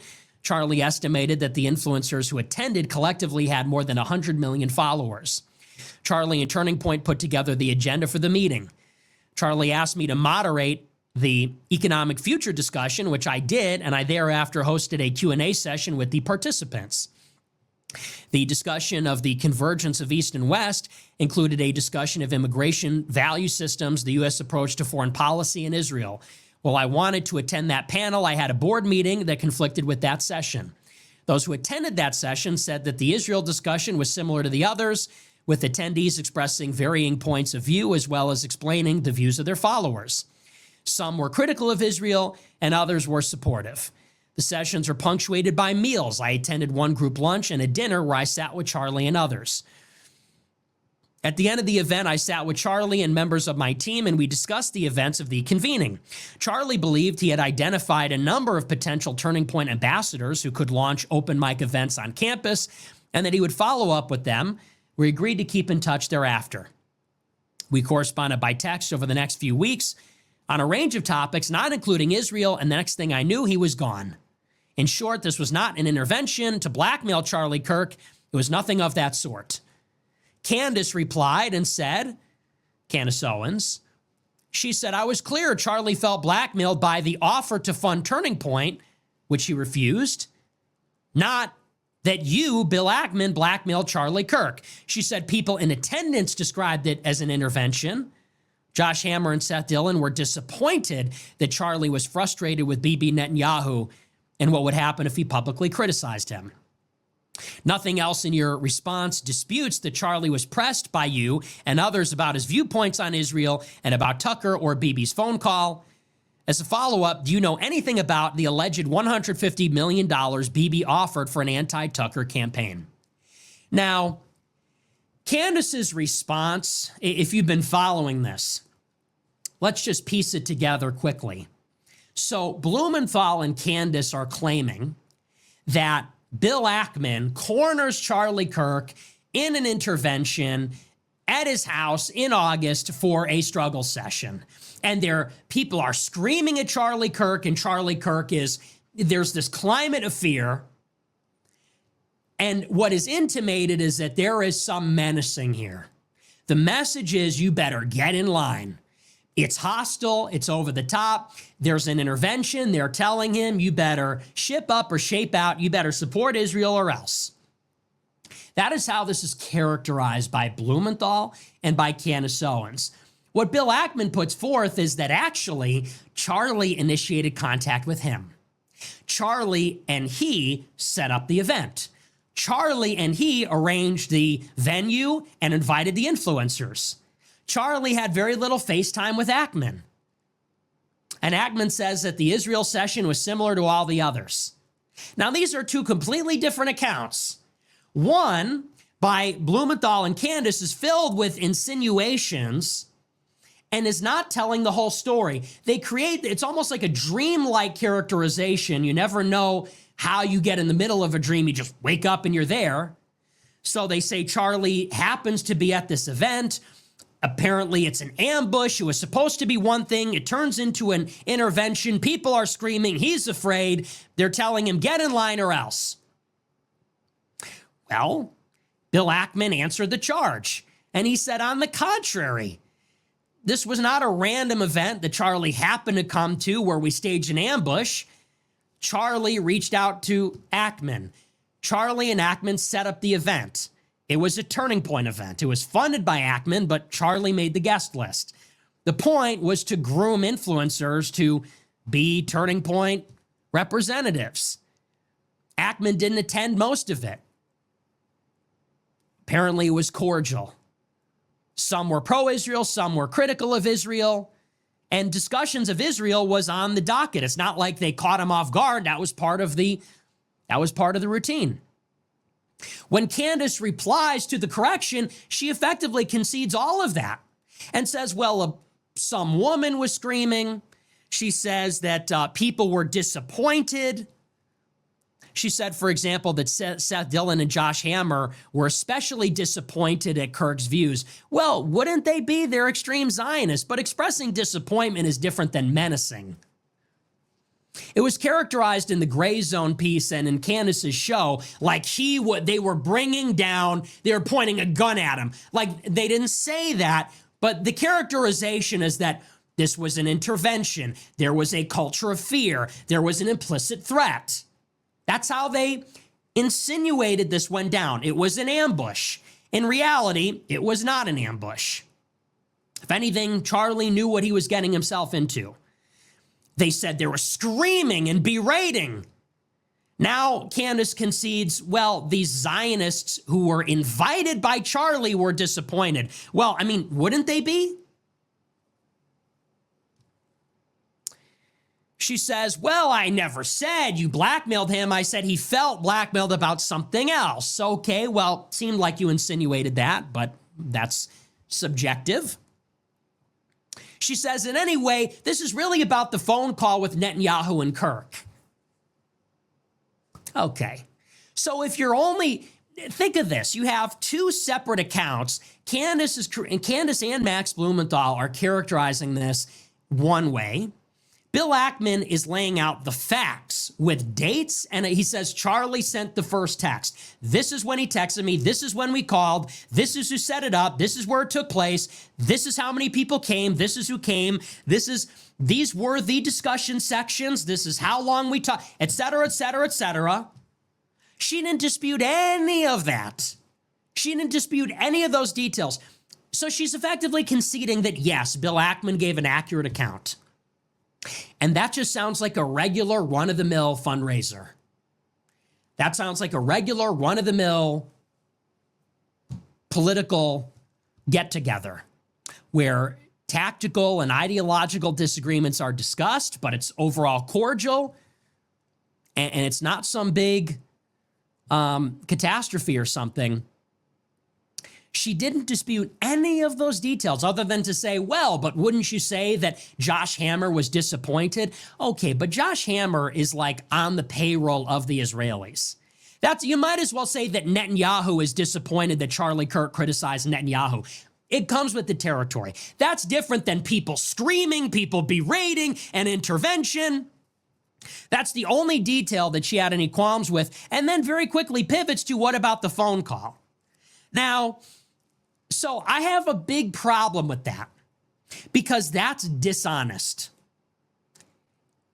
Blumenthal and Candace, unless they produce receipts, unless they produce evidence to the contrary, it seems like they mischaracterized that meeting entirely. It seems like they lied about that they were at the minimum disingenuous because, again, two very different portrayals. One had actual information. The other seemed to rely on insinuation and implication. And when the facts came out, none of the facts were disputed. So unless Blumenthal or Candace can produce receipts to the contrary, it seems like they got caught with their hand in the cookie jar. And I watched Candace's show in full. I read the piece in the Gray Zone. And Bill Ackman's account of that event, it just devastates the implications they made about it. And unless they can refute the facts that he provided, it seems like they intentionally were disingenuous in characterizing the event. And then when they got caught, Candace pivoted to the other thing. Like I said, there's two things. There's Netanyahu offering $150 million to buy them out, and then there's this seemingly innocuous meeting. Now, why didn't you lead with the phone call? If the big evidence is that Netanyahu made this offer and the meeting was really secondary or ancillary or not what it's cracked up to be, why'd you even bring that up? That hurts your credibility. That hurts the credibility of the case because very clearly they're not telling the whole story there, and Bill Ackman is. Or he's telling parts of it that they did not. But let's talk about the $150 million because to me, this is a big problem. Let's briefly talk about the predicament that Israel is in. Israel, as stated by the ADL and by their own representatives, has a generational problem. They don't have an ideological problem, they have a generational problem. It's not that the left hates them, it's not that the right hates them, it's that the young people are becoming indifferent to the cause of Israel. The left is overwhelmingly, at this point, pro-Palestine, more so than they are pro-Israel. The younger generation in particular is radical. They believe that Israel is a settler colonial state. They're carrying out an ethnic cleansing. They're genocidal. The left wing is radicalized. They are enthusiastic. They are angry. Needless to say, Israel has lost the left, and they've especially lost the youth on the left. But on the right, increasingly, it's not much better. They still have the boomers, and they still have the millennials to some degree. But the Zoomers are becoming completely apathetic about Israel. They do not care. They're becoming indifferent. And many of them are becoming anti-Israel. Now, that is something that poses an existential threat to Israel. Because this Generation Z on the right and the left, they will grow up. They will go to the selective schools. They will graduate those schools. They will enter the pipeline in the State Department, in the top positions in the elite fields in our country, in finance, in law, in media, and they will not be sympathetic to Israel. And when that happens, Israel will lose its most important patron. So that spells a big problem for them. Because what you need to understand about Israel and our special relationship, if you understand nothing else, is this. Much has been said about our special relationship, our closest ally, and how conspicuous this is and how unique it is, for better or for worse. But what you need to understand, if nothing else, is that America is indispensable to Israel. America is inseparable with Israel. In many ways, America and Israel are literally inextricable. They cannot be separated one from the other. And this is by design. It has been this way from the beginning. Israel could not have been settled, founded, defended, maintained, would not have survived without unconditional, constant, overwhelming support from America for over 100 years. Now, people say Israel was declared in 1948. It goes back further than that. It goes back further than that. Without the American Jewish community supporting the Zionist project, even in the first half of the 20th century, there would be no Israeli state. It has been like this from the beginning. America is indispensable to Israel. And why? Because when Israel was fighting its Arab neighbors, America was legally and illegally providing the conventional weapons, the nuclear weapons. When Israel was faced with foes like Saddam Hussein and Bashar al-Assad and Muammar Gaddafi, the United States was fighting the wars Israel could not win. When the international community began to turn against Israel and its occupation of the West Bank and Gaza, the United States vetoed the Security Council resolutions condemning it. The United States is indispensable for Israel's survival. And have you ever noticed that that is the lingo that they use? Israel has a right to exist. Israel has a right to defend itself. That is the dogma. It has a right to exist. It has a right to defend itself. Well, if America is indispensable to Israel's existence and Israel's self-defense, then that means that Israel is entitled to American support. Do you understand how that works? If Israel has a right to exist, but its existence is contingent on American support, then that means that Israel has a right to American support. If Israel's self-defense is absolutely contingent on American support, then it has a right to American support. And what kind of system do we have in America? An open society, a democracy, a liberal society, some might say an oligarchy, a capitalist society. For Israel to secure this existential support, this indispensable support from America, they must secure influence over America's system, over its democracy, over its government, over its society. And how does it do that? it must regulate broadcasting and dissemination of information. Because as long as people vote and as long as candidates are staged for the political parties, then Americans, American citizens, still have some sovereignty and some say in what the government does. So it's not enough that the Israelis penetrate our government and Wall Street and other things.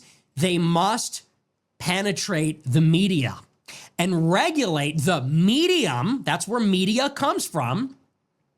The medium of the dissemination of information. They must control the broadcasting of information. How do you control these elections, our open society, our democratic government? By controlling the minds of the masses through the public square, through the centralized mass media, which was television, radio, and print, and is now social media. And if Israel has a right to exist and its existence is contingent on support from America, then they see it as their right to control and influence and manipulate our system. Understand that logical progression? And think about these questions of survival. Do you take your survival seriously? Do you take the survival of your wife and kids seriously? Would you do anything to protect your wife and kids from destruction? Would you lie, cheat, steal? Would you kill to defend and protect yourself, your wife, and your children? Of course you would. Now, what is the mindset of the Zionists? What is the mindset of Jews? I know that sounds a certain way, but this is a fairly obvious question. I'll tell you what the mindset is. They have been persecuted for 2,000 years. The Romans put them down in a series of rebellions and killed thousands of them, according to their narrative, expelled them from their land. And for 2,000 years, they were forced to dwell in exile, being chased from one kingdom to another, facing inquisitions, segregation, facing cruelty, discrimination, prejudice, hatred, pogroms, massacres, the Holocaust. So they founded Israel, a place where they can finally be safe, where they would never live in fear of extermination, being at the mercy of a hostile totalitarian regime, where they could exist, where they could thrive. Now, stay with me here, it follows. If you as an individual would lie, cheat, steal, maybe kill to protect yourself and the ones you love, put yourself in the mindset of the leaders and the stakeholders of the Jewish community. Would they lie, cheat, steal, and kill to protect their race? To protect their people? Think about their story. They see themselves as the vanguard of God, of God's law given to Moses in the Torah, in the oral tradition, in the mystic tradition. They see themselves as the vanguard of God, of God's word, of God's law. They see themselves as repairing the world, putting the shards containing God together to save the world. And their story is of slavery at the hands of the Egyptians, captivity at the hands of the Babylonians, persecutions, pogroms, genocide. When they say we have a right to exist, we have a right to defend ourselves, that's a battle cry. And it says we will do anything. We feel entitled. We have a right to anything. And you think a couple of Europeans are going to stand in our way? You think some punk from Arlington Heights? You think some Spanish government, some Irish government? You think the Western Europeans, you think American conservatives, you think skinhead, trailer trash Nazis, whatever they say about us, you think they're going to stand in the way of us? We take what we want. We say what will help us. We kill who opposes us. When they say they have a right to exist, they're saying we have a right to control American society, to secure our existence. Now, if the youth are being lost, this poses an existential problem to Israel. And if in particular, the youth in the right wing of America becomes indifferent to Israel, then they are truly alone. They have lost China, Russia, the whole Muslim world, Europe, Africa, Latin America. Who do they got? It's just us.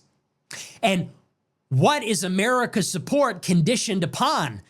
The Republican constituency in America. If we're up to the Democrats, we wouldn't support Israel. If it was up to the Zoomers, we wouldn't support Israel. It's Republican boomers that are keeping it together. Without America, they are alone. And without the boomers, they don't have America. So they need the young people in America. They need the right wing in America. Do you think that's why Netanyahu offered Charlie Kirk $150 million to support Israel? Do you think that's why it mattered to them so much? Netanyahu was going to open the floodgates, according to these reports, and unleash $150 million of Israel-controlled money that would probably come from America. It wouldn't come from the Israeli treasury. It wouldn't come from their finance ministry. Netanyahu would order it, and it would be Jewish American billionaires that actually dispense the cash. He would double their money. Do you know how much money $150 million cash is? Charlie Kirk would overnight become a very rich man. He could be president. He could be kingmaker. He was offered a deal.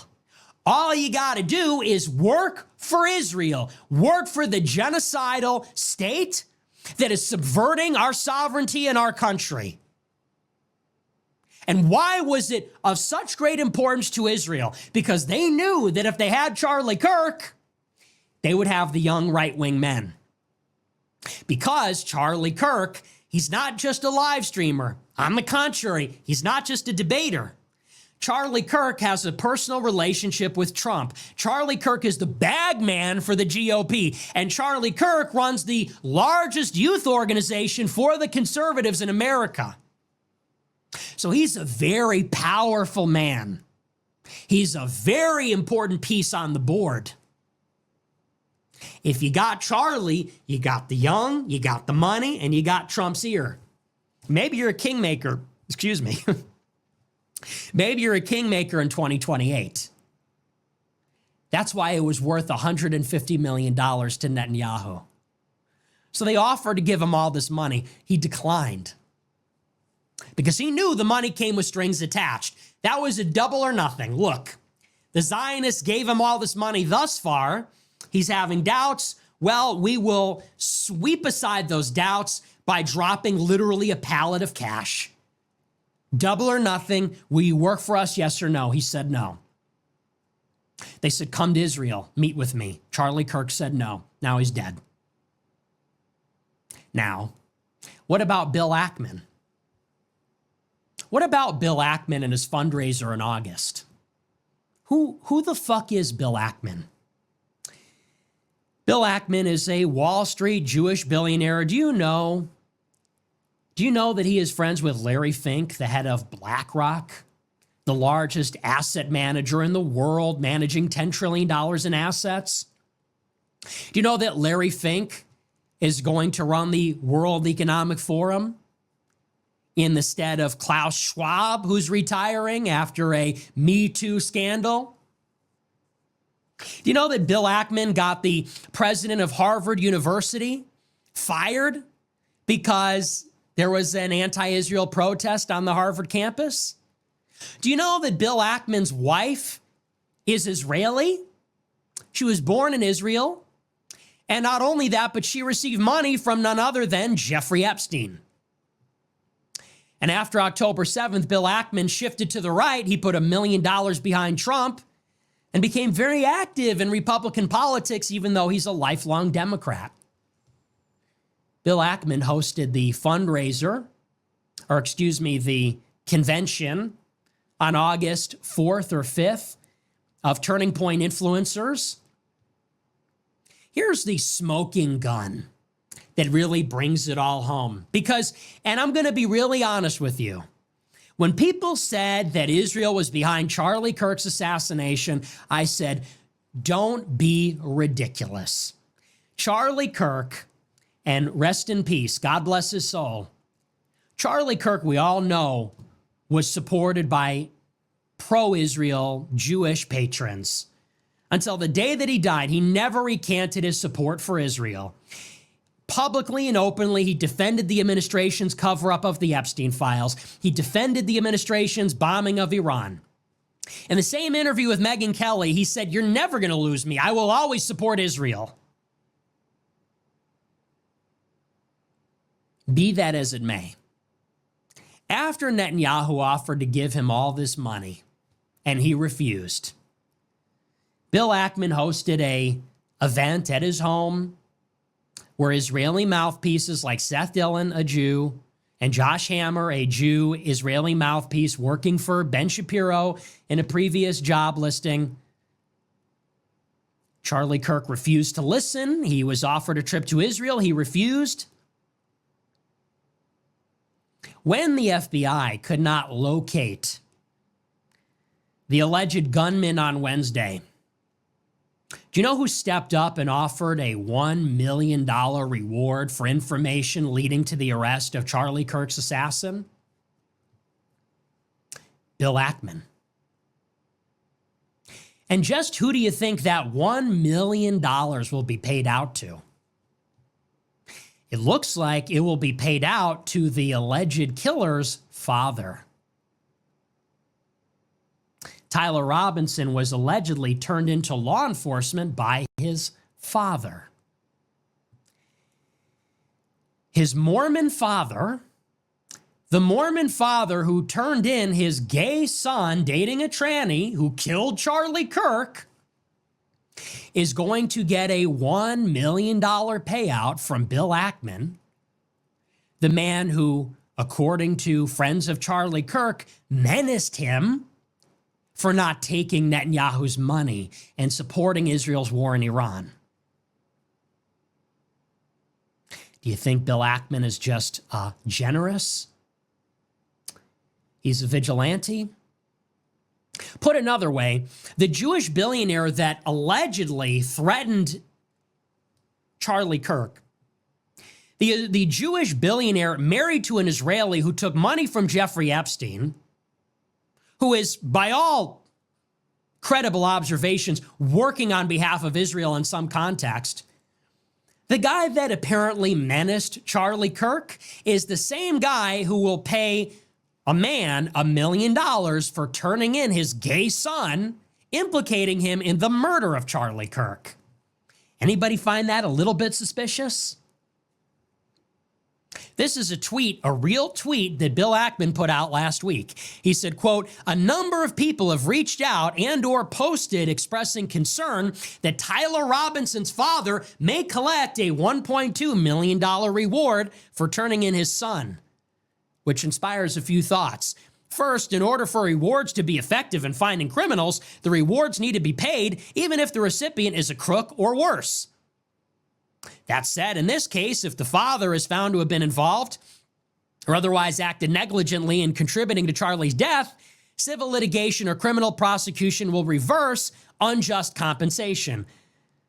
I've also seen reports that suggest Tyler's family intends to waive its right to any reward. So yes, we will pay the reward if it is earned to whomever the FBI indicates provided the information that led to Tyler's arrest. To me, that might be the smoking gun. That might be the connection that slipped everybody's attention. So Bill Ackman allegedly menaced Charlie Kirk over Israel.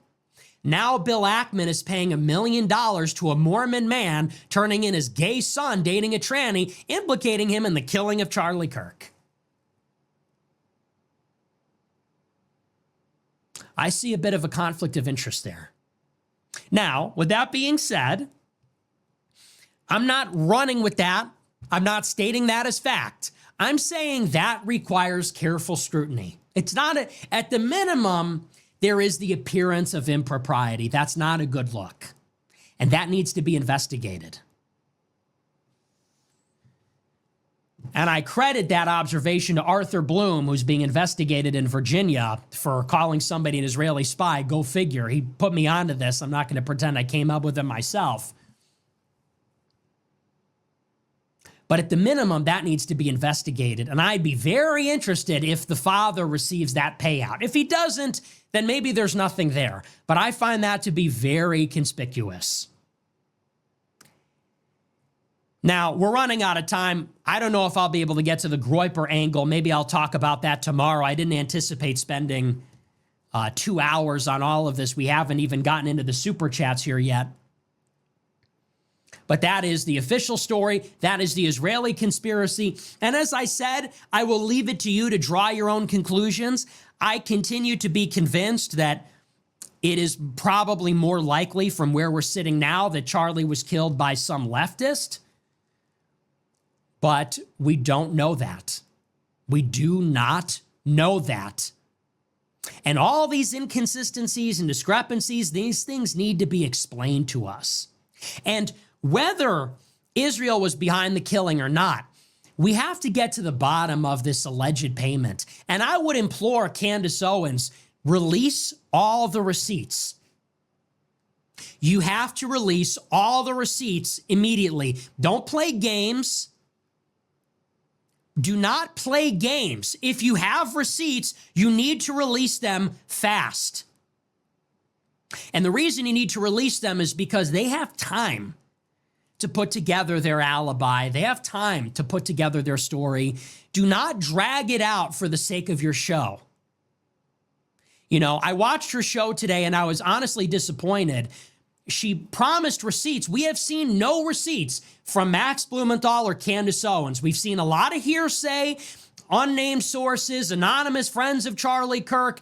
If Netanyahu offered $150 million and he turned it down, we need to see the documentation, if there is such a thing. If Charlie Kirk sent a letter to Netanyahu resisting his advance, we need to know the contents of that letter. If there is information to the contrary, we need to see it immediately. You cannot withhold that information. I did not know Charlie. I never worked for Turning Point or Daily Wire or Fox News, so I do not have this privileged insider information from the Jewish club.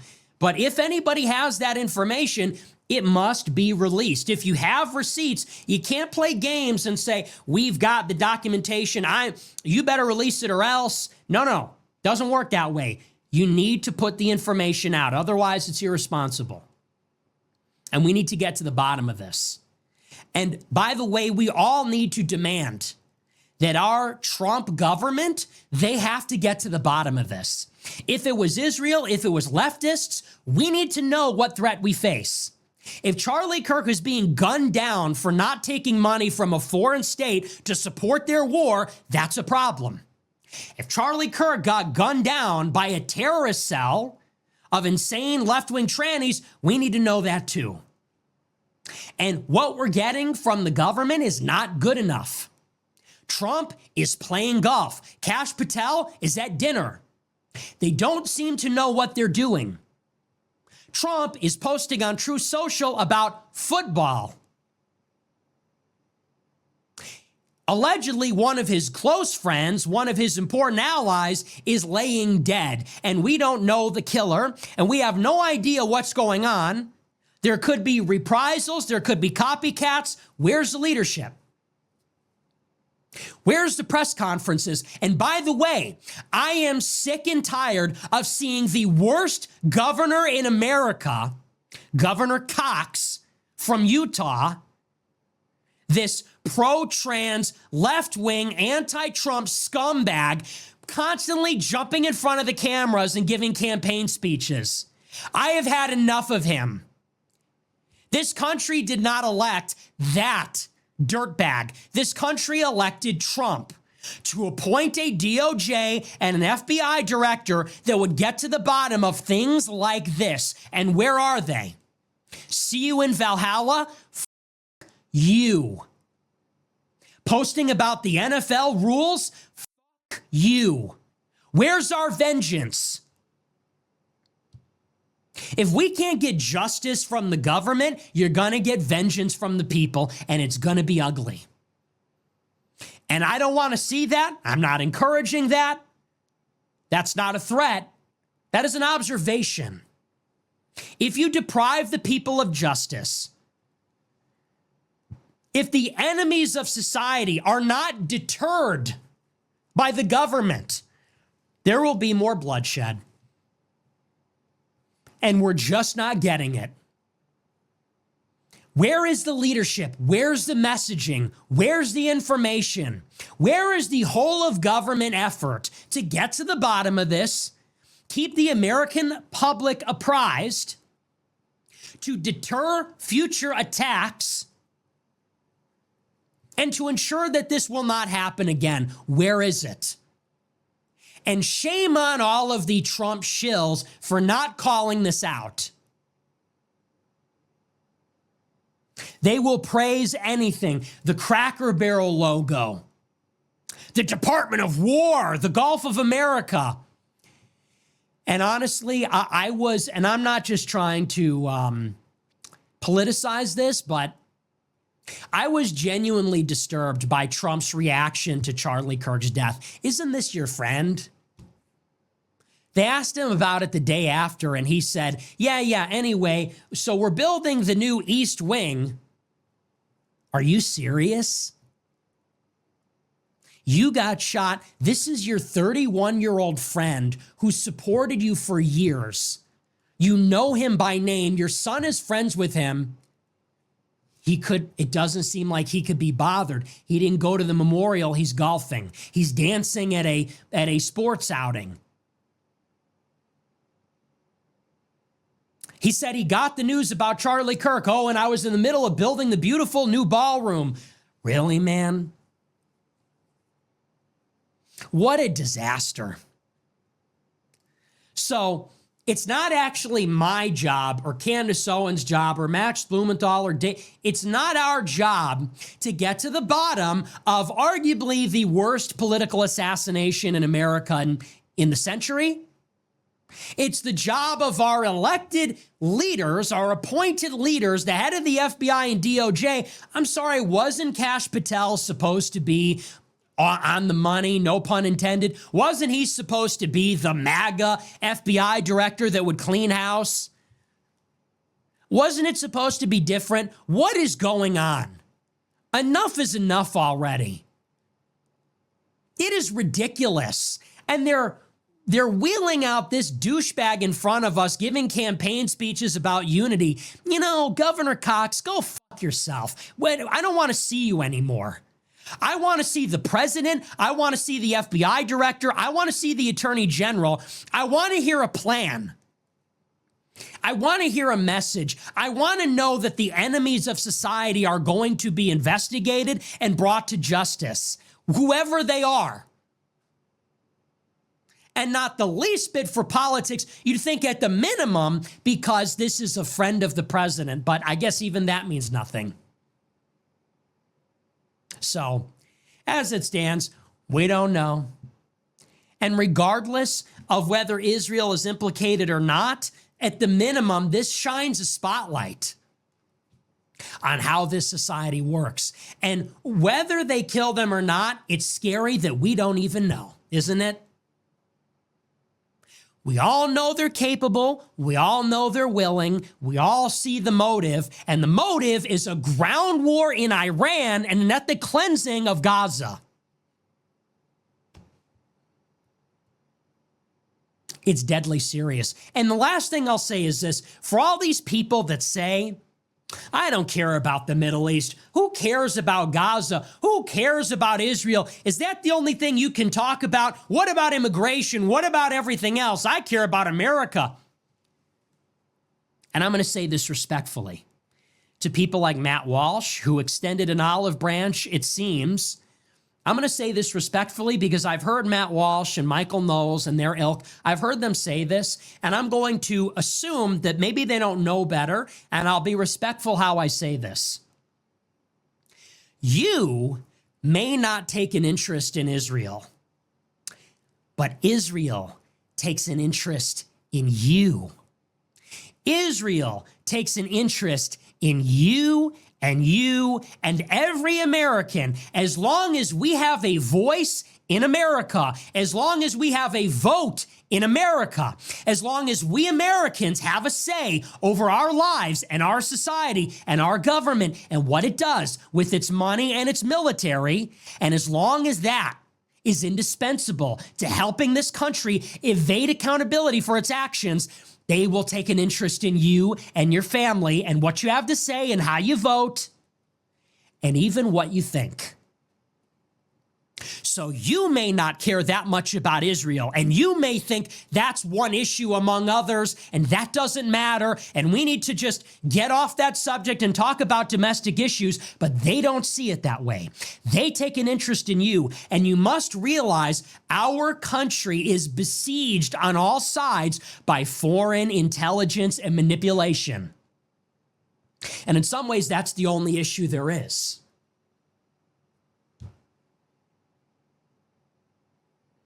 That's politics. What if it was a tranny? What if it was some random tranny? Think about what a sick fucking joke that is. You have Charlie Kirk, a moderate Christian conservative, and some enraged tranny with Mormon parents gunning one another down, and it's not one another, but you understand.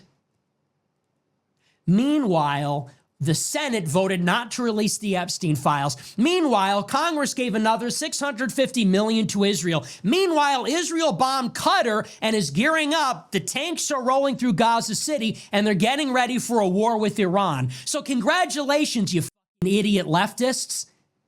Congratulations, you stupid fucking faggots. And I say that somewhat affectionately. Congratulations, LGBT leftists or whatever. You shot some moderate conservative. Meanwhile, our country's being raped. Congrats. Good job. Now everybody's focused on internecine. Now we're doing the culture war. Now it's Christian parents fighting with their gay kids about fucking porn. Meanwhile, we have no independence. We have no sovereignty.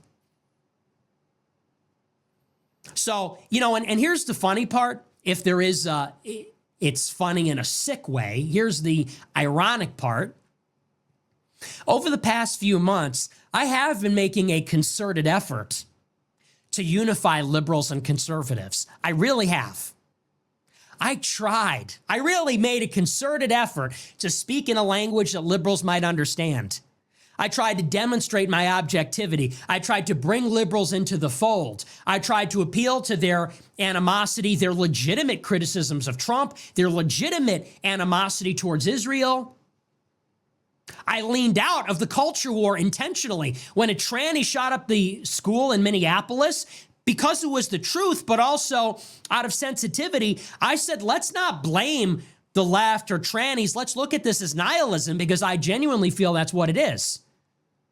And you know what Hassan Piker said? He said, oh, this guy's just lying. He's cynical. And then glorifies violence against conservatives. Hey, Hassan, you idiot. Hassan, Destiny. Hey, idiots. Do you know that this Zionist-backed Republican government would love nothing more? They're waiting, they're begging for the opportunity, for a reason to wipe the far left off the map. And not for the reason you think. Not because you support trans rights, but because the leftists protest Israel. Okay? That's why.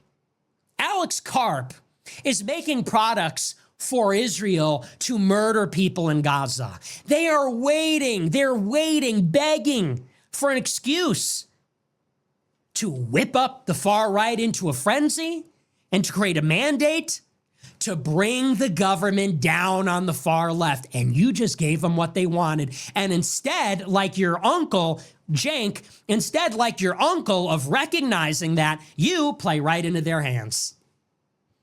Right into their hands. because you just can't get your mind off of sex.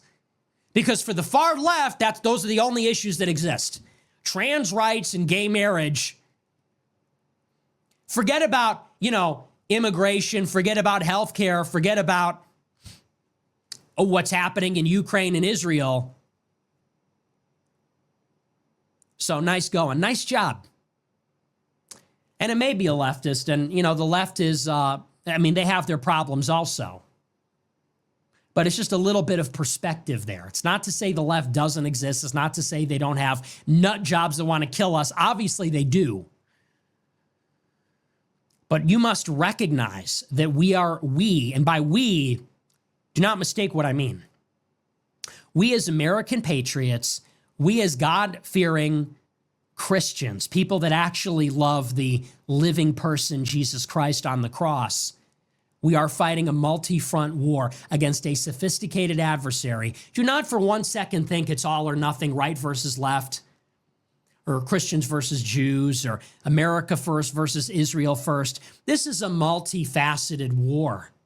And the right position is we can't have all these illegal immigrants here. We can't have black super predators stabbing people to death. We can't have left-wing nut jobs burning vigils of Charlie Kirk and wanting to murder conservatives. And we can't have Israel running our country. And that's an agenda I think people can get behind if we can just put forward a candidate, a party, a movement that says all the above. And I'm willing to compromise on other things, but that needs to be the ticket. You want this country to be stable? We need borders. You want this country to be affordable and economical? We need fucking law enforcement. You want the country to stay together? We can't have political violence like this. We can't have radicals egging on and glorifying terrorism, obviously. And if we want to be a nation, if we want independence, we have to stand up to Israel and resist the division that they don't create, but which they exacerbate. And the only way to overcome that, I'll reiterate my call last week, we must be not just innocent, not just merciful, not just forgiving, benevolent, magnanimous, charitable. Not just those things, but we must be those things. We must also be wise, clever, cunning, smart. Do you understand? We must be both. And you can be both. We can be humane. We can be loving. We must be those things. We can be charitable towards our enemies. We can let God's love shine through us. It doesn't mean we need to be suckers. We need to be cunning too, for our sake and for the sake of our families. We're in a multi-front war. We need to destroy the left, the radical left that seeks to murder us. We need to make our country safe. We need to keep the Israeli foreign influence out of our country. It's a multi-front war. And the consensus needs to be against them both. It needs to be against these sicko, freak nihilists that are okay seeing the country get invaded and people get murdered for no reason and people get shot for their opinions, and also against the people that are doing that same thing in Gaza.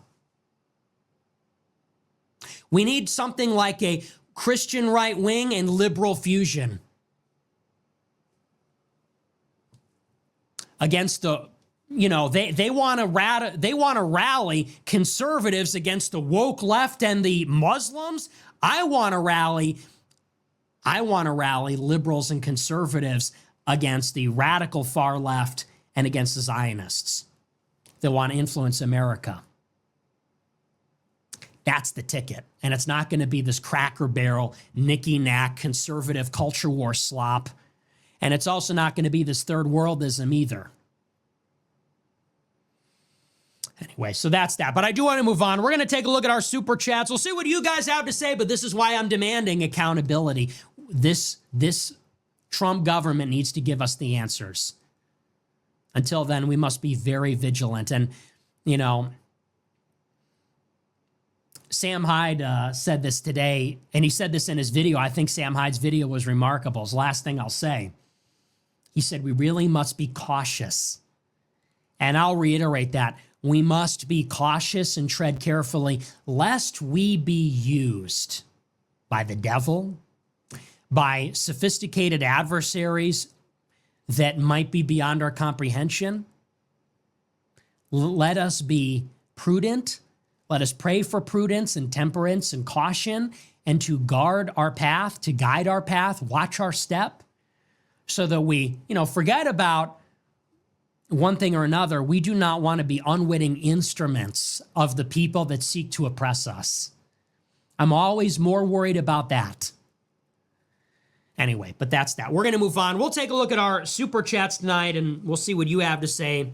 All right, so this is probably one of the most popular theories that's been floating around on social media, where it's the question of, was Israel and Bibi Netanyahu involved? By now, we've probably seen a lot of the responses that Bibi Netanyahu has been making, even him being asked the question on Newsmax of whether or not he had anything to do with it, and him giving a very non-Bibi Netanyahu response, which he seemed to be shaky, looking down. I think he just was caught off guard more than anything by the question, like almost like the nerve of you to even ask me this question, or nobody told me before the interview that this was going to be asked, because he just looked completely frazzled. Before I let you go, I want you to address one thing, and it's just the absurdity of it. Some of the internet rumors that somehow Israel is behind the Charlie Kirk murder, and I don't believe it for 1 second, but I want you to make a statement. It's so absurd. That's insane. That's insane. Israel also changes the orbit of the moon. Israel pushes the sun. I mean, the whole thing it's not only insane. I think it's so absurd, so stupid, and so ridiculous. You can't believe that people are saying that. They just found the perpetrator. They'll get to the bottom of this. But they go, they have no limits. When you hate Jews, when you hate the Jewish state, you're willing to say anything and promote all these absurd rumors. And by the way, they're willing to kill us all the time. I mean, that's what they're doing. Y'all take that how y'all want to take it. And I'm just observing, all right? I'm just observing.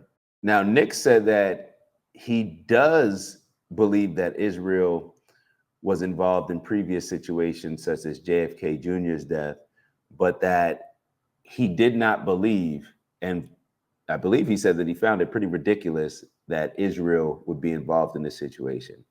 Now, I don't know if Nick's trying to present it as, I think this is ridiculous. But to be totally honest, after I heard him go through this theory, it seemed like he was more confident if he was persuading us of one theory or the other.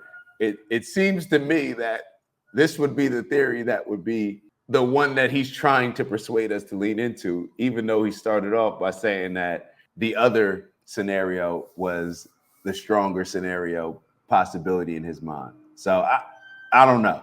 And also, I never looked up this dancing Israelis thing. I had no idea what he was talking about. I looked it up. I Googled it, found an FBI report, something that I believe was now released for the public. It's a little spooky. I can't front. It's a little spooky.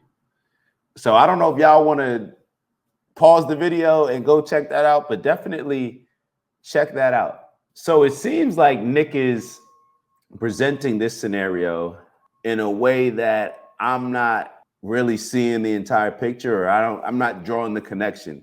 It's almost like he's thinking that because Nick wanted to debate him and Charlie never would, and the main reason why he wouldn't debate him was based on their thoughts on Israel, that Nick believes that Israel couldn't have been involved, or he just doesn't find it likely. That's what I'm taking away from it.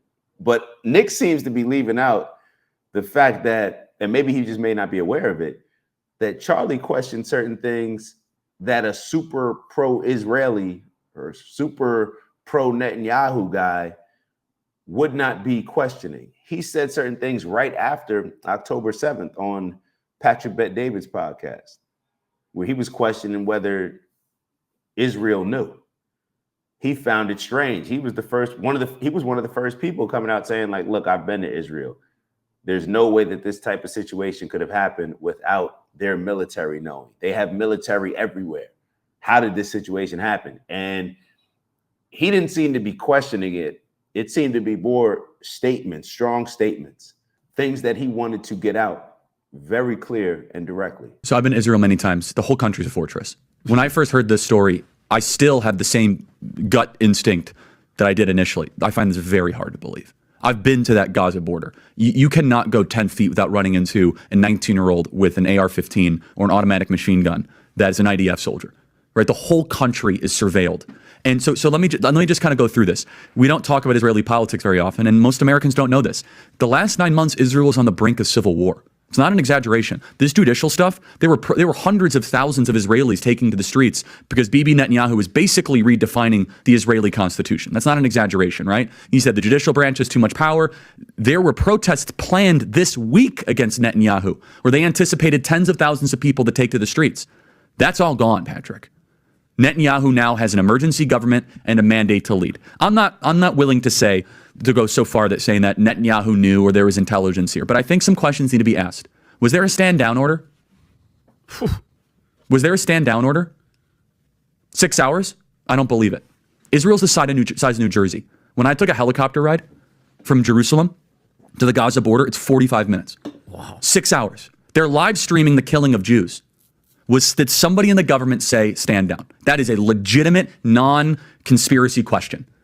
The whole country is the IDF. The whole country is. Yeah. And you're trying to tell me that they're going to concerts and kibbutzes and schools and by reports 6 hours. Let's say it's 3 hours. That's suspect. Go ahead, Rob. It's also not like a right-wing reporting. This is from the New York Times. The long wait for help as massacre unfolds in Israel. 9 I can't think of a hours. more liberal news outlet than the New York Times. And by the way, I'm actually very pro-Israel. So let me be very, so I'm not exactly. Well, I think we all are. No, I just want to make sure my position is clear here. But so Patrick, there are other explanations. It's possible that the Netanyahu government was double-crossed by bad agents. Okay? That's dark, but it's not as dark as what we're talking about. Okay? Another aspect is that Netanyahu might have traitors in his government, like legitimate traitors that have infiltrated. I was texting with some senior people in the IDF, and they said, Charlie, can't say too much, but let's just say the same problem you have with the left in America we have here in Israel. So there's something to think about. Just something to think about, right? So there have been instances even years ago where Charlie Kirk called out a lot of this stuff. And Nick is calling for people like Candace Owens or others that have information, let it out before people can start making up their narratives and creating stories and misleading people. Put the information out, put the truth out. I also understand that people may not want to let certain truths out because that can be a life-changing thing, letting out information. But if you're going to threaten it, like Nick said, I think he was talking about Candace and some of her conversations with Bill Ackman, which is another interesting thing. But Nick was saying, hey, put out whatever correspondence that you have that can give us some insight on what actually happened and get us closer to the truth in this situation. And the same thing, it's funny, between Nick and Candace, you could tell they have a very big dislike for each other. And I don't even know if it's built on anything with that much substance, but their disdain for each other definitely plays a role, in my opinion, in how they view the other's viewpoint and opinions. It's just something that I noticed, but I don't know. Y'all tell me. All right, so just a couple more points. I thought it was very interesting how Nick was connecting that saying of Israel having the right to exist to pretty much justify America always supporting Israel in whatever they need, whether it's financially or with their military efforts. So if Israel has the right to exist, but its existence is contingent on American support, that means Israel has the right to American support. Now, even that question of Israel having the right to exist, I don't know why so many people seem to be scared to answer that question and answer it in the way that they do. No, Israel doesn't have the right to exist, just like America doesn't have the right to exist. Like, I think I heard Dave Smith say it, people have the right to exist, not countries in which you conquered another group. And it's like, what gives somebody the right to have a country that you had to kick people off of their land. And if I stopped right there, you wouldn't know whether I'm talking about America. You wouldn't know if I'm talking about Israel. You wouldn't know if I'm talking about a whole bunch of these nations. Most of the land that is determined right now, the nations that are determined right now, came from bloodshed, came from violating God's commandments, right? So how could anybody have the right to exist? Like, what does that even mean? Like, that pretty much justifies anything that has to be done in order to make sure that this country still exists. It's like, wait, what? I've said long before that no, there's no right to exist for you or anybody else as a country. Now, as an individual, of course, but as a country, no, absolutely not. That means, oh, America has the right to exist. Okay, how do we back into that? How does this country have the right? Oh, well, they had the right to come here and kill the people that were on the land, displace them. How many women and children died? Doesn't matter. They had the right. Like, we become very demonic when we get into that conversation because it justifies us doing evil actions in order to accomplish what? A greater good for you and yours, the conqueror, not the people being conquered, though. And the last thing that I'll leave you with, I'm not going to go too much into the whole Netanyahu, this $150 million allegedly. If that's the case and somebody has the receipts, I'm with Nick. Yo, put it out there. Put it out there. Don't half step with it. Put it out there. If you have information, if you have correspondence, if you have something that can bring some truth and clarity to the situation and perhaps call out some bad actors in this situation, then do that. But as far as Trump, perhaps there has been a lack of leadership in this situation.